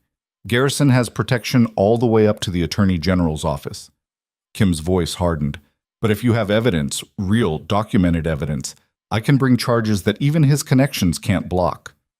"What makes you think we have evidence?" "Because Victoria Reeves worked for you, and she was the best intelligence operative in Chicago before she went private." Kim paused. "If anyone could build a case against Garrison, it's her." "Victoria's files were in the safe house," Selena said, "the one the police raided." "Then they're gone," Kim said. "Which means you need to find new evidence, or convince someone who worked with Garrison to testify." Lucien's expression darkened. "Everyone who worked with him is either dead or terrified." "Not everyone." Kim's tone shifted. There's one person who might talk. Dr. Sarah Mendez. She was Garrison's head nurse during the trials. She left Chicago 2 years ago after Dr. Chen died. Lives in Wisconsin now under an assumed name. If you know where she is, why haven't you talked to her? I tried. She refused. Said if she testified, Garrison would kill her family. Kim's voice softened. But maybe she'd listen to Selena Devereaux, the daughter of one of Garrison's victims. Selena's pulse quickened. You want me to convince her to testify? I want you to tell her the truth, that Garrison won't stop until everyone who knows what he did is dead, including her. Papers rustled again. I'm sending you an address. You have 48 hours before Garrison's legal team buries you so deep you'll never see daylight again. The line went dead. Lucian stared at the phone. It could be a trap. Or it could be our only chance. Selena stood. We need to go to Wisconsin. That's insane. We're wanted fugitives. The moment we leave Chicago. What? Garrison wins? We spend the rest of our lives running? She moved to stand in front of him. You said we make him pay. This is how we do it. Lucian's jaw tightened. If this goes wrong, then we were dead anyway. He studied her face for a long moment, then nodded slowly. We leave in an hour. No phones, no credit cards, cash only. How do we get to Wisconsin without being spotted? The same way people have been running from the law for centuries. Lucian pulled out a burner phone and dialed. We find someone desperate enough to help us and pay them more than their fear is worth. The drive to Wisconsin took 4 hours in the back of a refrigerated truck hauling produce. The driver, a man Lucien paid $5,000 in cash, didn't ask questions and didn't look at them long enough to recognize their faces. They huddled together in the freezing darkness, Selena wrapped in Lucian's jacket, both of them silent. Somewhere around the Illinois-Wisconsin border, Selena finally spoke. Tell me about your sister. Lucian went still. Why? Because I need to know why you're doing this, really doing this. For a long time, he didn't answer. Then he said, Helena was 19 when they took her. Smart, funny, studying pre-med because she wanted to help people. His voice turned hollow. She had nothing to do with my business, but a rival organization thought they could use her to control me. What did they want? For me to walk away from territory I controlled, give up everything I'd built. His hands clenched. I refused. Told them I didn't negotiate with cowards. And 3 days later, they sent me pieces of her. His voice cracked. I found the rest of her body in a warehouse on the south side. Selena's chest tightened.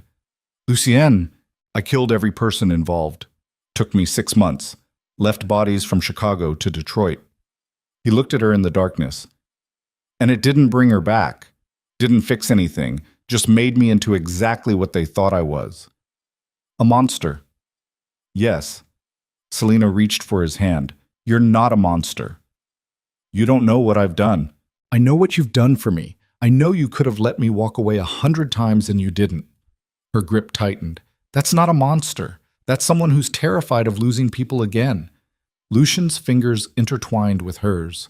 They sat in the freezing dark, two broken people holding on to each other like lifelines. Dr. Sarah Mendez lived in a farmhouse outside a town so small it didn't appear on most maps. The truck dropped them at a gas station 3 miles away. They walked the rest, staying off main roads. By the time they reached the farmhouse, both of them were exhausted, filthy, and running on fumes. Lucienne knocked.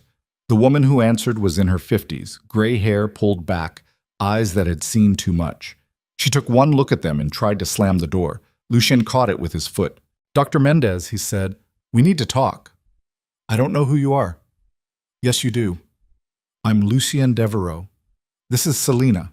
Her mother was one of Garrison's patients. Mendez's face went pale. Get off my property. Please. Selena stepped forward. My mother died because of what Garrison did. You were there. You saw it. I don't know what you're talking about. Her name was Catherine Vale.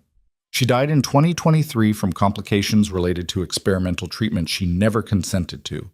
Selena's voice cracked. You were her nurse. Something flickered in Mendez's eyes. Recognition, guilt. I can't help you, she whispered. Can't or won't? Lucien asked. Both. Mendez tried to close the door again. Garrison will kill my family if I talk. Garrison will kill you anyway, Selina said. The moment he thinks you're a liability, you're dead. You, your husband, your children, everyone. Tears filled Mendez's eyes. Then what do you want from me? Testimony. On record. Everything you know about the trials. Lucien pulled out a burner phone.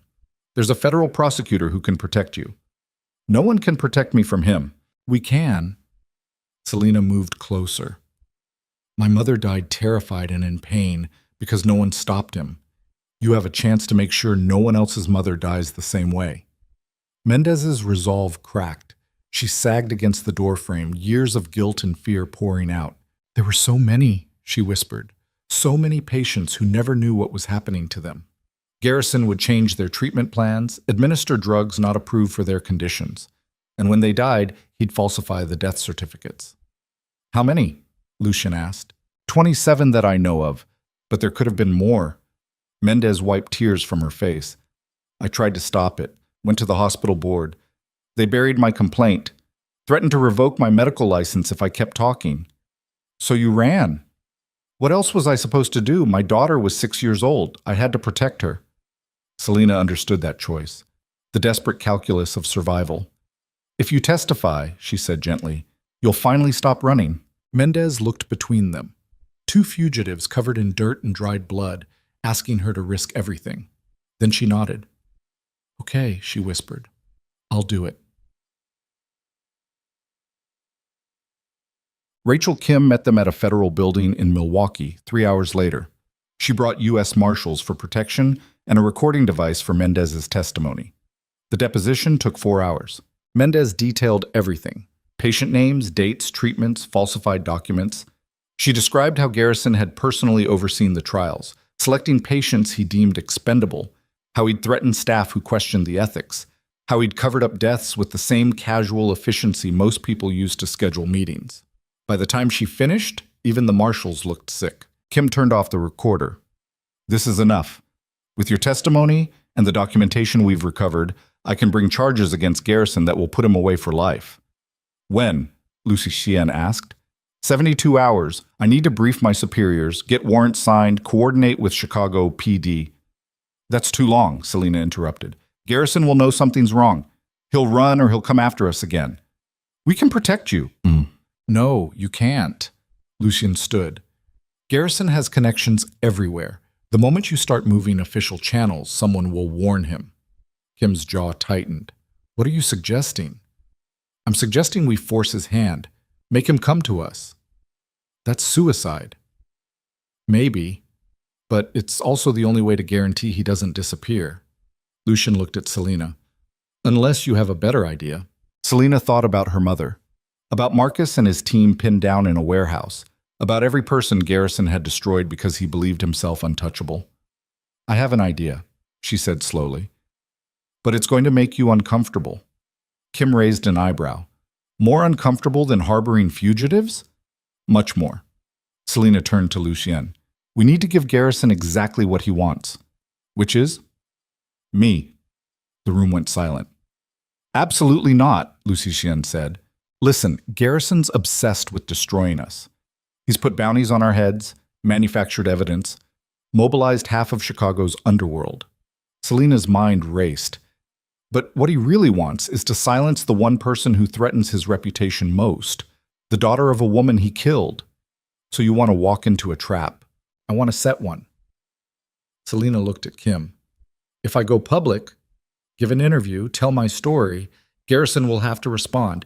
He'll either have me arrested on those fraud charges, or he'll try to kill me to shut me up. Both scenarios end with you dead or in prison, Lucien said flatly. Not if Kim has the charges ready to file the moment Garrison makes his move. Selina turned to the prosecutor. Can you do that? Have everything prepared so that the second Garrison exposes himself, you arrest him? Kim hesitated. Theoretically, yes, but there are 1,000 ways this could go wrong. Name one that doesn't also apply to hiding for the next 20 years. Selina's voice hardened. Garrison wins if we run. He wins if we hide. The only way we beat him is by making him think he's already won. Lucian grabbed her arm. I can't lose you. You won't. You don't know that. No, but I know I can't live the rest of my life afraid of him. She touched his face. You taught me to be dangerous. Now let me prove it. For a long moment, Lucian just stared at her. Then he turned to Kim. If anything happens to her, I'll burn Chicago to the ground, starting with your office. Noted, Kim said dryly. Give me 24 hours to prepare. Then Selena can go public. The interview was scheduled for the next evening on every major news network. Selena sat in a television studio in downtown Chicago, makeup hiding the exhaustion, designer clothes hiding the cuts and bruises. Across from her sat Rebecca Walsh, a journalist known for destroying political careers with a single interview. The cameras went live. Mrs. Devereaux, Walsh began, you're wanted for multiple felonies, including murder. Why should anyone believe what you're about to say? Because I'm not running anymore, Selena said. Senator Garrison has spent weeks trying to silence me. He's falsified evidence, put bounties on my head, and threatened everyone I care about, and I want the world to know why. Which is? Because my mother was murdered as part of an illegal pharmaceutical trial he oversaw. And I have proof. The interview lasted 30 minutes. Selena detailed everything: her mother's death, the falsified records, Garrison's cover-up. She named dates, hospitals, other victims. By the time she finished, social media was exploding, and somewhere in Chicago, Garrison was watching. Bachin. The attack came 90 minutes later. Selena was leaving the studio under federal protection when the first shot rang out. A U.S. Marshal dropped, blood spreading across his chest. Get down, someone screamed. But Selena didn't get down. She ran, not away from the danger, but toward it. Because standing on the roof of the building across the street, silhouetted against the night sky, was Senator Garrison himself, holding a rifle and smiling. Lucien appeared from nowhere, tackling her to the ground as a second shot shattered the pavement where she'd been standing. What the hell are you doing? He shouted. Giving Kim her evidence. Selena pointed upward. He's right there, in public, with a weapon. Sirens wailed. Police vehicles screamed into the parking lot. And on the roof, Garrison realized his mistake. He'd been so desperate to silence Selena that he'd exposed himself completely. Federal agents swarmed the building. Helicopters appeared overhead, searchlights cutting through the darkness. Garrison dropped the rifle and raised his hands, but the damage was done. Every news camera had captured him. Every witness had seen him. The untouchable senator had finally been caught. Rachel Kim appeared beside Lucien and Selena, breathless and furious. You deliberately made yourself bait, she said. I made him prove what he really is, Selena corrected. On the building's roof, federal agents dragged Garrison toward the access door. He looked down at Selena one last time, his face twisted with rage. Then he was gone. Kim pulled out her phone. I'm filing charges, all of them. Murder, fraud, conspiracy, attempted murder, everything. Will it stick? Lucien asked. With Mendez's testimony and tonight's performance? Kim almost smiled. He'll die in prison. Paramedics were loading the injured marshal into an ambulance. He was alive, cursing, already demanding to get back to work. Selena watched it all. The chaos, the flashing lights, the reporters swarming, and felt nothing. No satisfaction, no relief, just bone-deep exhaustion. Is it over? She asked quietly. Lucien pulled her against his chest. Almost. What's left? Surviving what comes next. Because taking down a U.S. senator didn't end a war. It just started a new one. And as Selena stood in Lucien's arms, watching Chicago's elite scramble to distance themselves from Garrison's fall, she realized the most dangerous battle wasn't against enemies with guns. It was against the people who smiled while sharpening knives behind their backs. The people who would blame Lucien and Selena for destroying one of their own. The people who would spend years trying to make them pay. But tonight, under the glare of news cameras and the weight of everything they'd survived, Selena made a choice. She wasn't afraid anymore. And she sure as hell wasn't running. Not from Garrison's allies. Not from the legal battles ahead. Not from the life she'd chosen when she signed that marriage certificate. She was Selena Devereaux. and anyone who came for her would learn exactly how dangerous that name had become. The legal aftermath of Garrison's arrest moved faster than anyone expected. Within 48 hours, federal prosecutors had filed 63 separate charges ranging from murder to conspiracy to racketeering. News outlets ran nonstop coverage of what they were calling the biggest political scandal in Illinois history. Garrison's carefully constructed empire collapsed overnight. Donors fled, allies denounced him. Political colleagues suddenly claimed they'd barely known him. But for Selena and Lucian, the real battle was just beginning. The fraud charges against Selena were dropped within days once prosecutors realized the evidence had been manufactured. The murder warrant against Lucian dissolved when ballistics proved Garrison's men had fired first. But clearing their names legally didn't erase the damage. Chicago's elite remembered, and they didn't forgive. 3 weeks after Garrison's arrest, Selena stood in the penthouse living room watching morning news coverage of his arraignment. He looked smaller somehow, diminished in an orange jumpsuit, his silver hair disheveled. Nothing like the powerful man who'd smiled at her across a dinner table while knowing he'd killed her mother. "They're offering him a plea deal," Lucian said, reading something on his phone. 25 years in exchange for testimony against his political connections. Will he take it? Men like Garrison don't plead.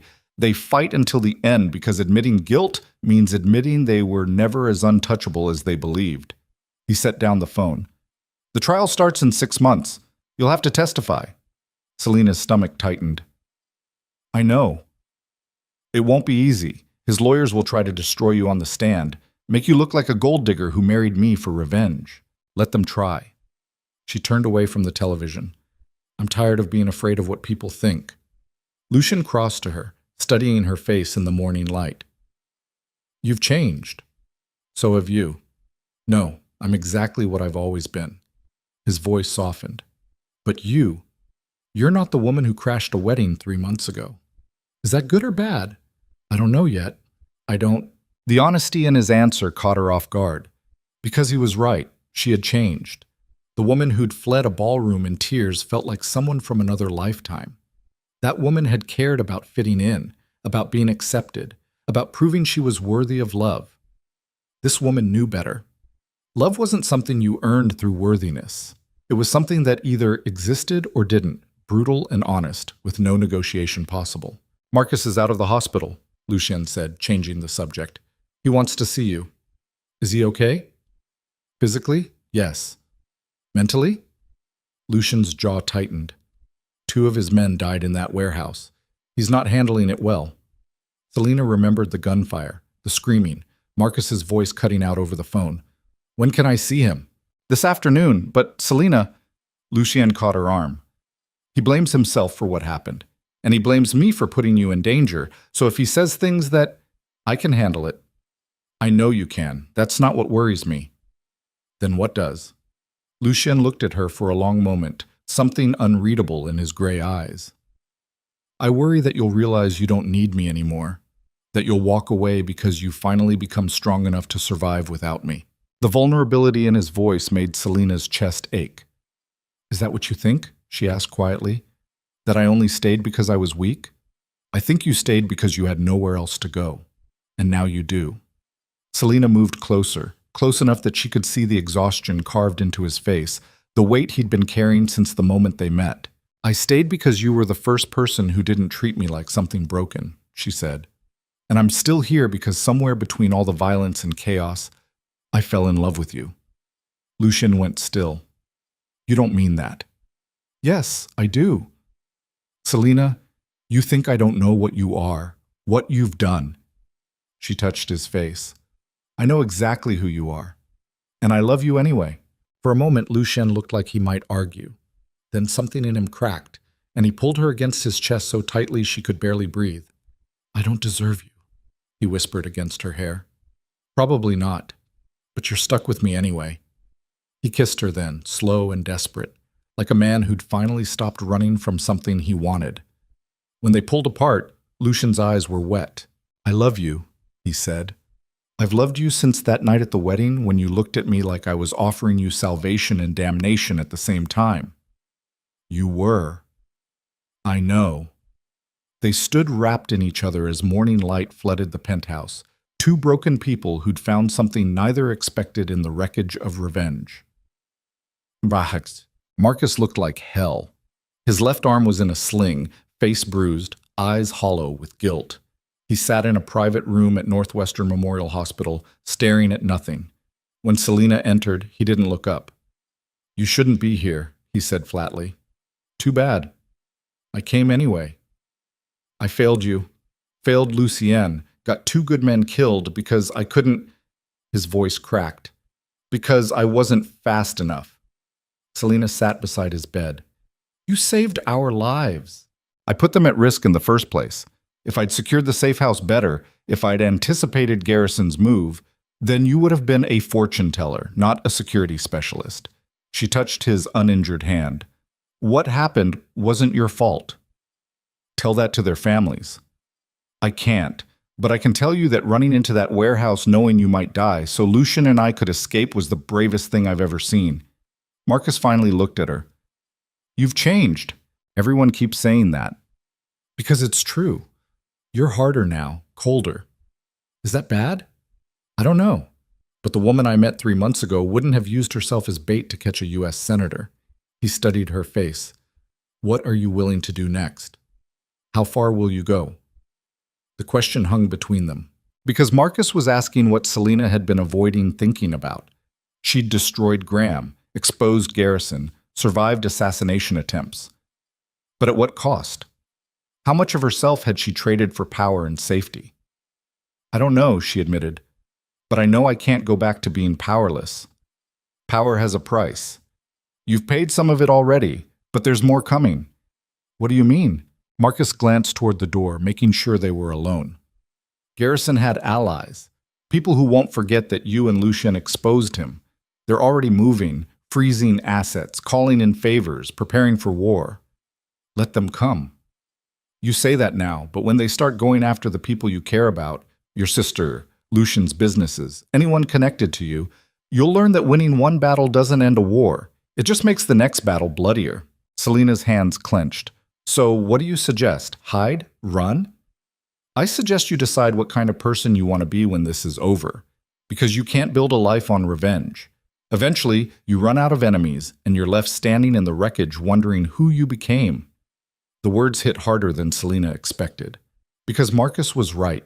She'd been so focused on surviving, on fighting, on proving she wasn't weak that she hadn't thought about what came after. Who was Selina Devereaux when there were no more battles to fight? That question haunted her for weeks. Garrison's trial dominated headlines through the spring. Every day brought new revelations, more victims, more corruption, evidence of a conspiracy that reached far beyond one senator. Federal investigators discovered that Garrison had been part of a network of politicians and pharmaceutical executives who'd used vulnerable patients as test subjects for decades. The trial became a referendum on power itself, on who got to decide whose lives mattered and whose didn't. And Selina stood at the center of it. She testified for 8 hours over 2 days. Garrison's defense attorneys tried to eviscerate her credibility, questioning her marriage, her motives, her mental state. They painted her as a scorned woman who'd fabricated evidence out of grief and desperation. But Selina didn't break. She sat in that witness stand and told the truth with the same cold precision Lucienne had taught her. No emotion, no dramatics, just facts delivered with devastating clarity. When she finished, the courtroom was silent. Even Garrison's lawyers looked shaken. 2 weeks later, the jury returned a verdict. Guilty on all counts. Garrison would spend the rest of his life in federal prison. The news broke on a Tuesday afternoon. Selina was in the penthouse when Lucian called with the verdict. She hung up the phone and stared at the Chicago skyline, waiting to feel something. Relief, satisfaction, victory. But all she felt was tired. She'd won. Her mother's killer would die in prison. The man who'd tried to destroy her had lost everything, but it didn't bring her mother back. It didn't erase the trauma. It just meant the fight was over, and Selina had no idea who she was when she wasn't fighting. That night, she found Lucian on the penthouse balcony, staring at the city. "We won," she said. "Yes. So why don't I feel different?" Lucian turned to face her. Because revenge doesn't heal anything. It just stops the bleeding long enough for you to survive. Then what does heal it? Time, distance, deciding that what happened to you doesn't get to define the rest of your life. He moved closer.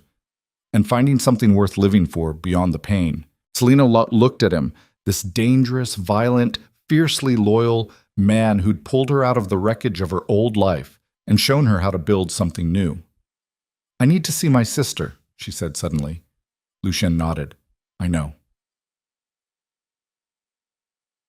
Maya agreed to meet at a coffee shop on neutral ground. She looked older somehow, worry carved into the lines around her eyes. When Selena sat down across from her, Maya's expression was guarded. "I saw the news," Maya said, "about Garrison. I'm sorry I didn't tell you what was happening. I wanted to protect you." "From what? The truth?" Maya's voice was sharp. "You disappeared for weeks. I thought you were dead." "I almost was. And that's supposed to make me feel better?" Tears filled Maya's eyes. "You married a criminal, Selena. You destroyed people. You became exactly the kind of person Mom would have—" "Don't." Selena's voice cracked. "Don't tell me what Mom would have thought. Because the truth is she died because powerful people decided her life didn't matter. And I refuse to live in a world where that's acceptable." Maya wiped her face. "So you became powerful too? Became someone who makes other people afraid?" "Yes. And I'm not sorry for it." They sat in silence for a long moment. Then Maya said quietly, "I don't know if I can accept who you've become." The word should have hurt. Instead, Selena felt something like relief. Because Maya was right. Selena had changed so fundamentally that going back to who she'd been wasn't possible, and pretending otherwise would only hurt them both. "I understand," Selena said, "and I don't blame you. But I need you to know that everything I did, every choice I made, I did because I was tired of being powerless, tired of letting people destroy me and walking away unscathed. And now? Now that Garrison's in prison and you've won? Now I figure out who I am when I'm not fighting for survival." Maya studied her face. "Do you love him, Lucien?" "Yes." "Even knowing what he is?" "Especially knowing what he is." Selena's voice steadied. "Because he's the only person who's ever seen the worst parts of me and stayed anyway." Maya stood, slinging her purse over her shoulder. "I need time to process all of this, to figure out if we can have a relationship when you're living a life I can't understand." "Take all the time you need." Maya paused at the door. "For what it's worth, I'm glad you're alive, and I'm glad Garrison's in prison." Then she was gone. Selena sat alone in the coffee shop, staring at her reflection in the window. She'd lost her sister. But maybe that was the final price of transformation. Some relationships couldn't survive the person you became when survival demanded it. Summer came to Chicago with brutal heat and violent storms. Lucien's legal troubles slowly resolved. Prosecutors realized that going after him would open investigations into half the city's power structure.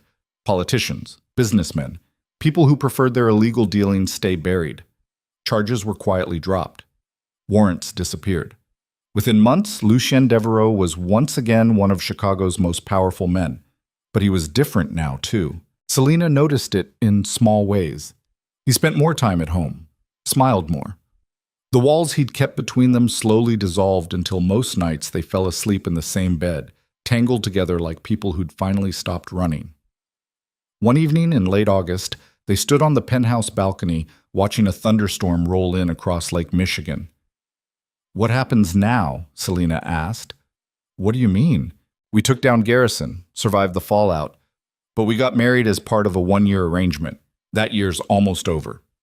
Lucien went still. "Are you asking if you're free to leave?" "I'm asking if you want me to stay." He turned to face her, gray eyes reflecting the storm clouds. "I want you to stay every day for the rest of my life.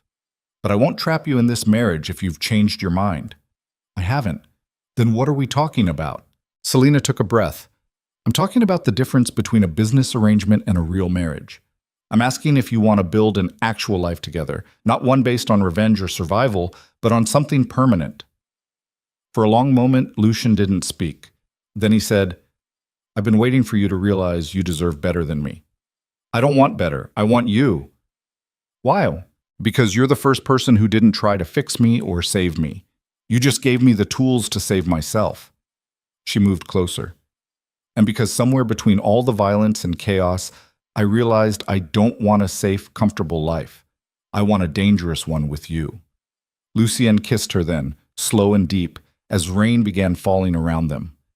When they pulled apart, he said, "If we do this, if we make this real, there's no going back.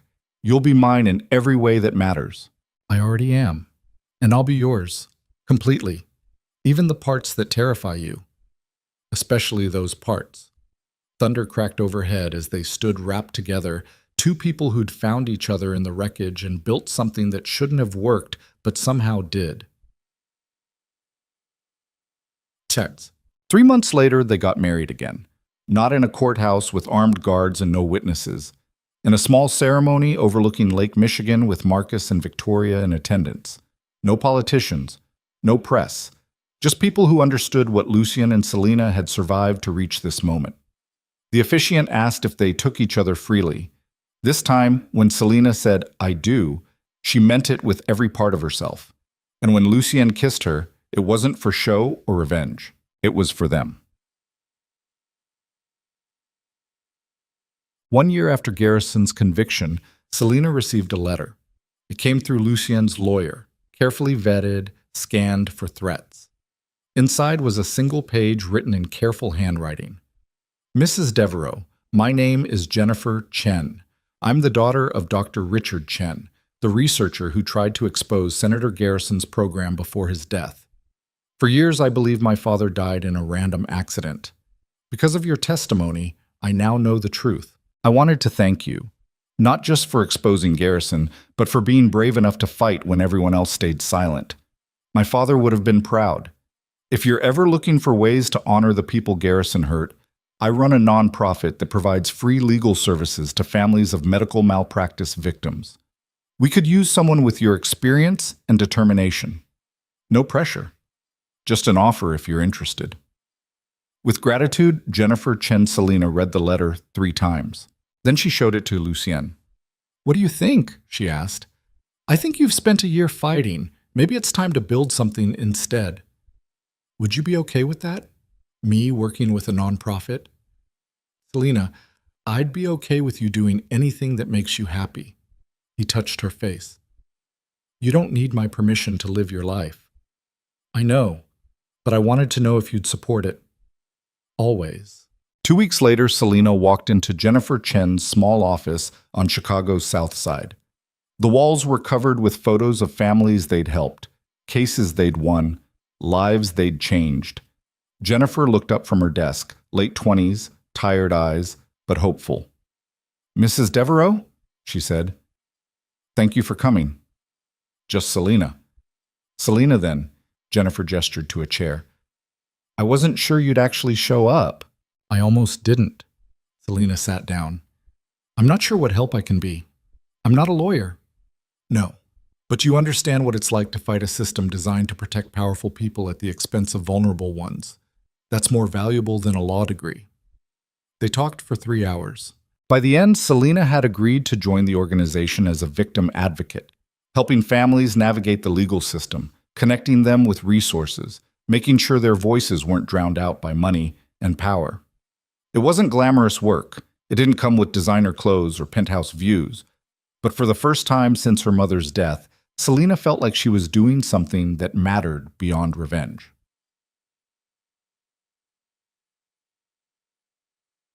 One evening, 6 months later, Selena came home to find Lucien in his office, staring at financial reports. "Bad day?" she asked. "Complicated day." He looked up. "I'm thinking about going legitimate." Selena blinked. "What?" "Legitimate. Legal businesses. No more gray areas." He set down the papers. "Turns out almost dying makes you reconsider how you spend your time. Lucien, your entire empire is built on gray areas." "I know. Which is why transitioning will take years. But I'm tired of looking over my shoulder. Tired of Marcus taking bullets meant for me. Tired of wondering if today's the day federal agents kick down my door." He stood and crossed to her. and I'm tired of putting you at risk because of choices I made before we met." Selena understood what he was offering. A different life, a safer one, but also one where he'd have to dismantle everything he'd built. "Are you sure?" she asked. "No, but I'm sure about you. And if going legitimate means I get to keep you without constantly wondering if someone's going to try to kill you, then it's worth it. That might be the most romantic thing you've ever said to me. Don't get used to it. I'm still a bastard. I know. That's why I love you." They stood together in his office, two people who'd spent a year learning that survival wasn't the same as living, and that sometimes the bravest thing you could do was choose to build instead of destroy. Okay. 2 years after their first wedding, Selena stood in the penthouse living room watching snow fall over Chicago. So much had changed. Garrison had died in prison, killed by another inmate whose daughter had been one of his victims. Graham had fled to Europe to escape his legal troubles, broke and disgraced. Camille had remarried someone equally shallow and was exactly as unhappy as she deserved. Marcus had recovered and was helping Lucian transition to legitimate businesses. Victoria had opened her own security firm. The nonprofit Selena worked with had grown from 3 people to 30, helping hundreds of families navigate the aftermath of medical malpractice. And Selena had slowly, painfully rebuilt a relationship with Maya. It wasn't perfect. They'd probably never be as close as they once were, but they were trying. That felt like enough. Lucien appeared behind her, wrapping his arms around her waist. "What are you thinking about?" he asked. "How different everything is from that night at the Meridian Crown. Do you regret it? Any of it?" Selena thought about the woman who'd cried in a hallway, broken and humiliated, believing she was powerless. She thought about the woman she'd become, harder, colder, dangerous in ways her younger self could never have imagined. And she thought about the cost. The violence, the trauma, the relationships that hadn't survived her transformation. "No," she said finally. "I don't regret it. Even though it nearly killed you? Especially because of that. Because I learned that I'm strong enough to survive anything, that I don't need anyone to save me. But you married me anyway. I married you because you never tried to save me. You just stood beside me while I saved myself." She turned in his arms. "That's love. Not rescuing someone, just refusing to let them fight alone." Lucien kissed her forehead. "For what it's worth, you saved me too." "From what?" "From becoming the kind of man who only knows how to destroy things. You taught me that building something, a life, a future, something permanent, can be just as powerful as tearing everything down." They stood together watching snow blanket the city, two people who'd found each other in the darkest moments and decided that surviving wasn't enough. They wanted to live, really live. Not in the shadow of revenge or trauma, but in the light of something they'd built together from wreckage and determination, and a shared understanding that sometimes love meant becoming dangerous together. Because the greatest revenge wasn't destroying the people who'd hurt them. It was becoming so powerful, so complete, so utterly themselves that their betrayal no longer mattered. Camille and Graham had taken everything from Selena once, but standing in Lucien's arms, looking out at the city she'd learned to navigate on her own terms, Selena realized they hadn't taken anything that mattered. They'd just cleared space for something better, for someone better, for the woman Selena Devereaux had become. And that woman, dangerous, determined, deeply loved, wasn't someone anyone would ever destroy again. She'd make sure of it. Not through violence or revenge, though she was capable of both now, but through the simple, radical act of refusing to be anything less than exactly who she'd fought to become. A survivor, a fighter, a woman who'd walked through fire and emerged not as ash, but as something forged and unbreakable. That was the real victory.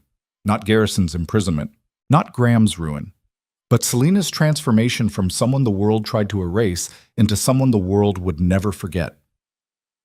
And as snow continued falling over Chicago, Selena made one final promise to herself. She would never be powerless again. She would never let anyone make her feel invisible. And she would spend the rest of her life making sure that other people, people like her mother, like Dr. Chen, like every victim Garrison had destroyed, never felt that way either. Because that was what power was really for. Not to dominate, but to protect the people who couldn't protect themselves.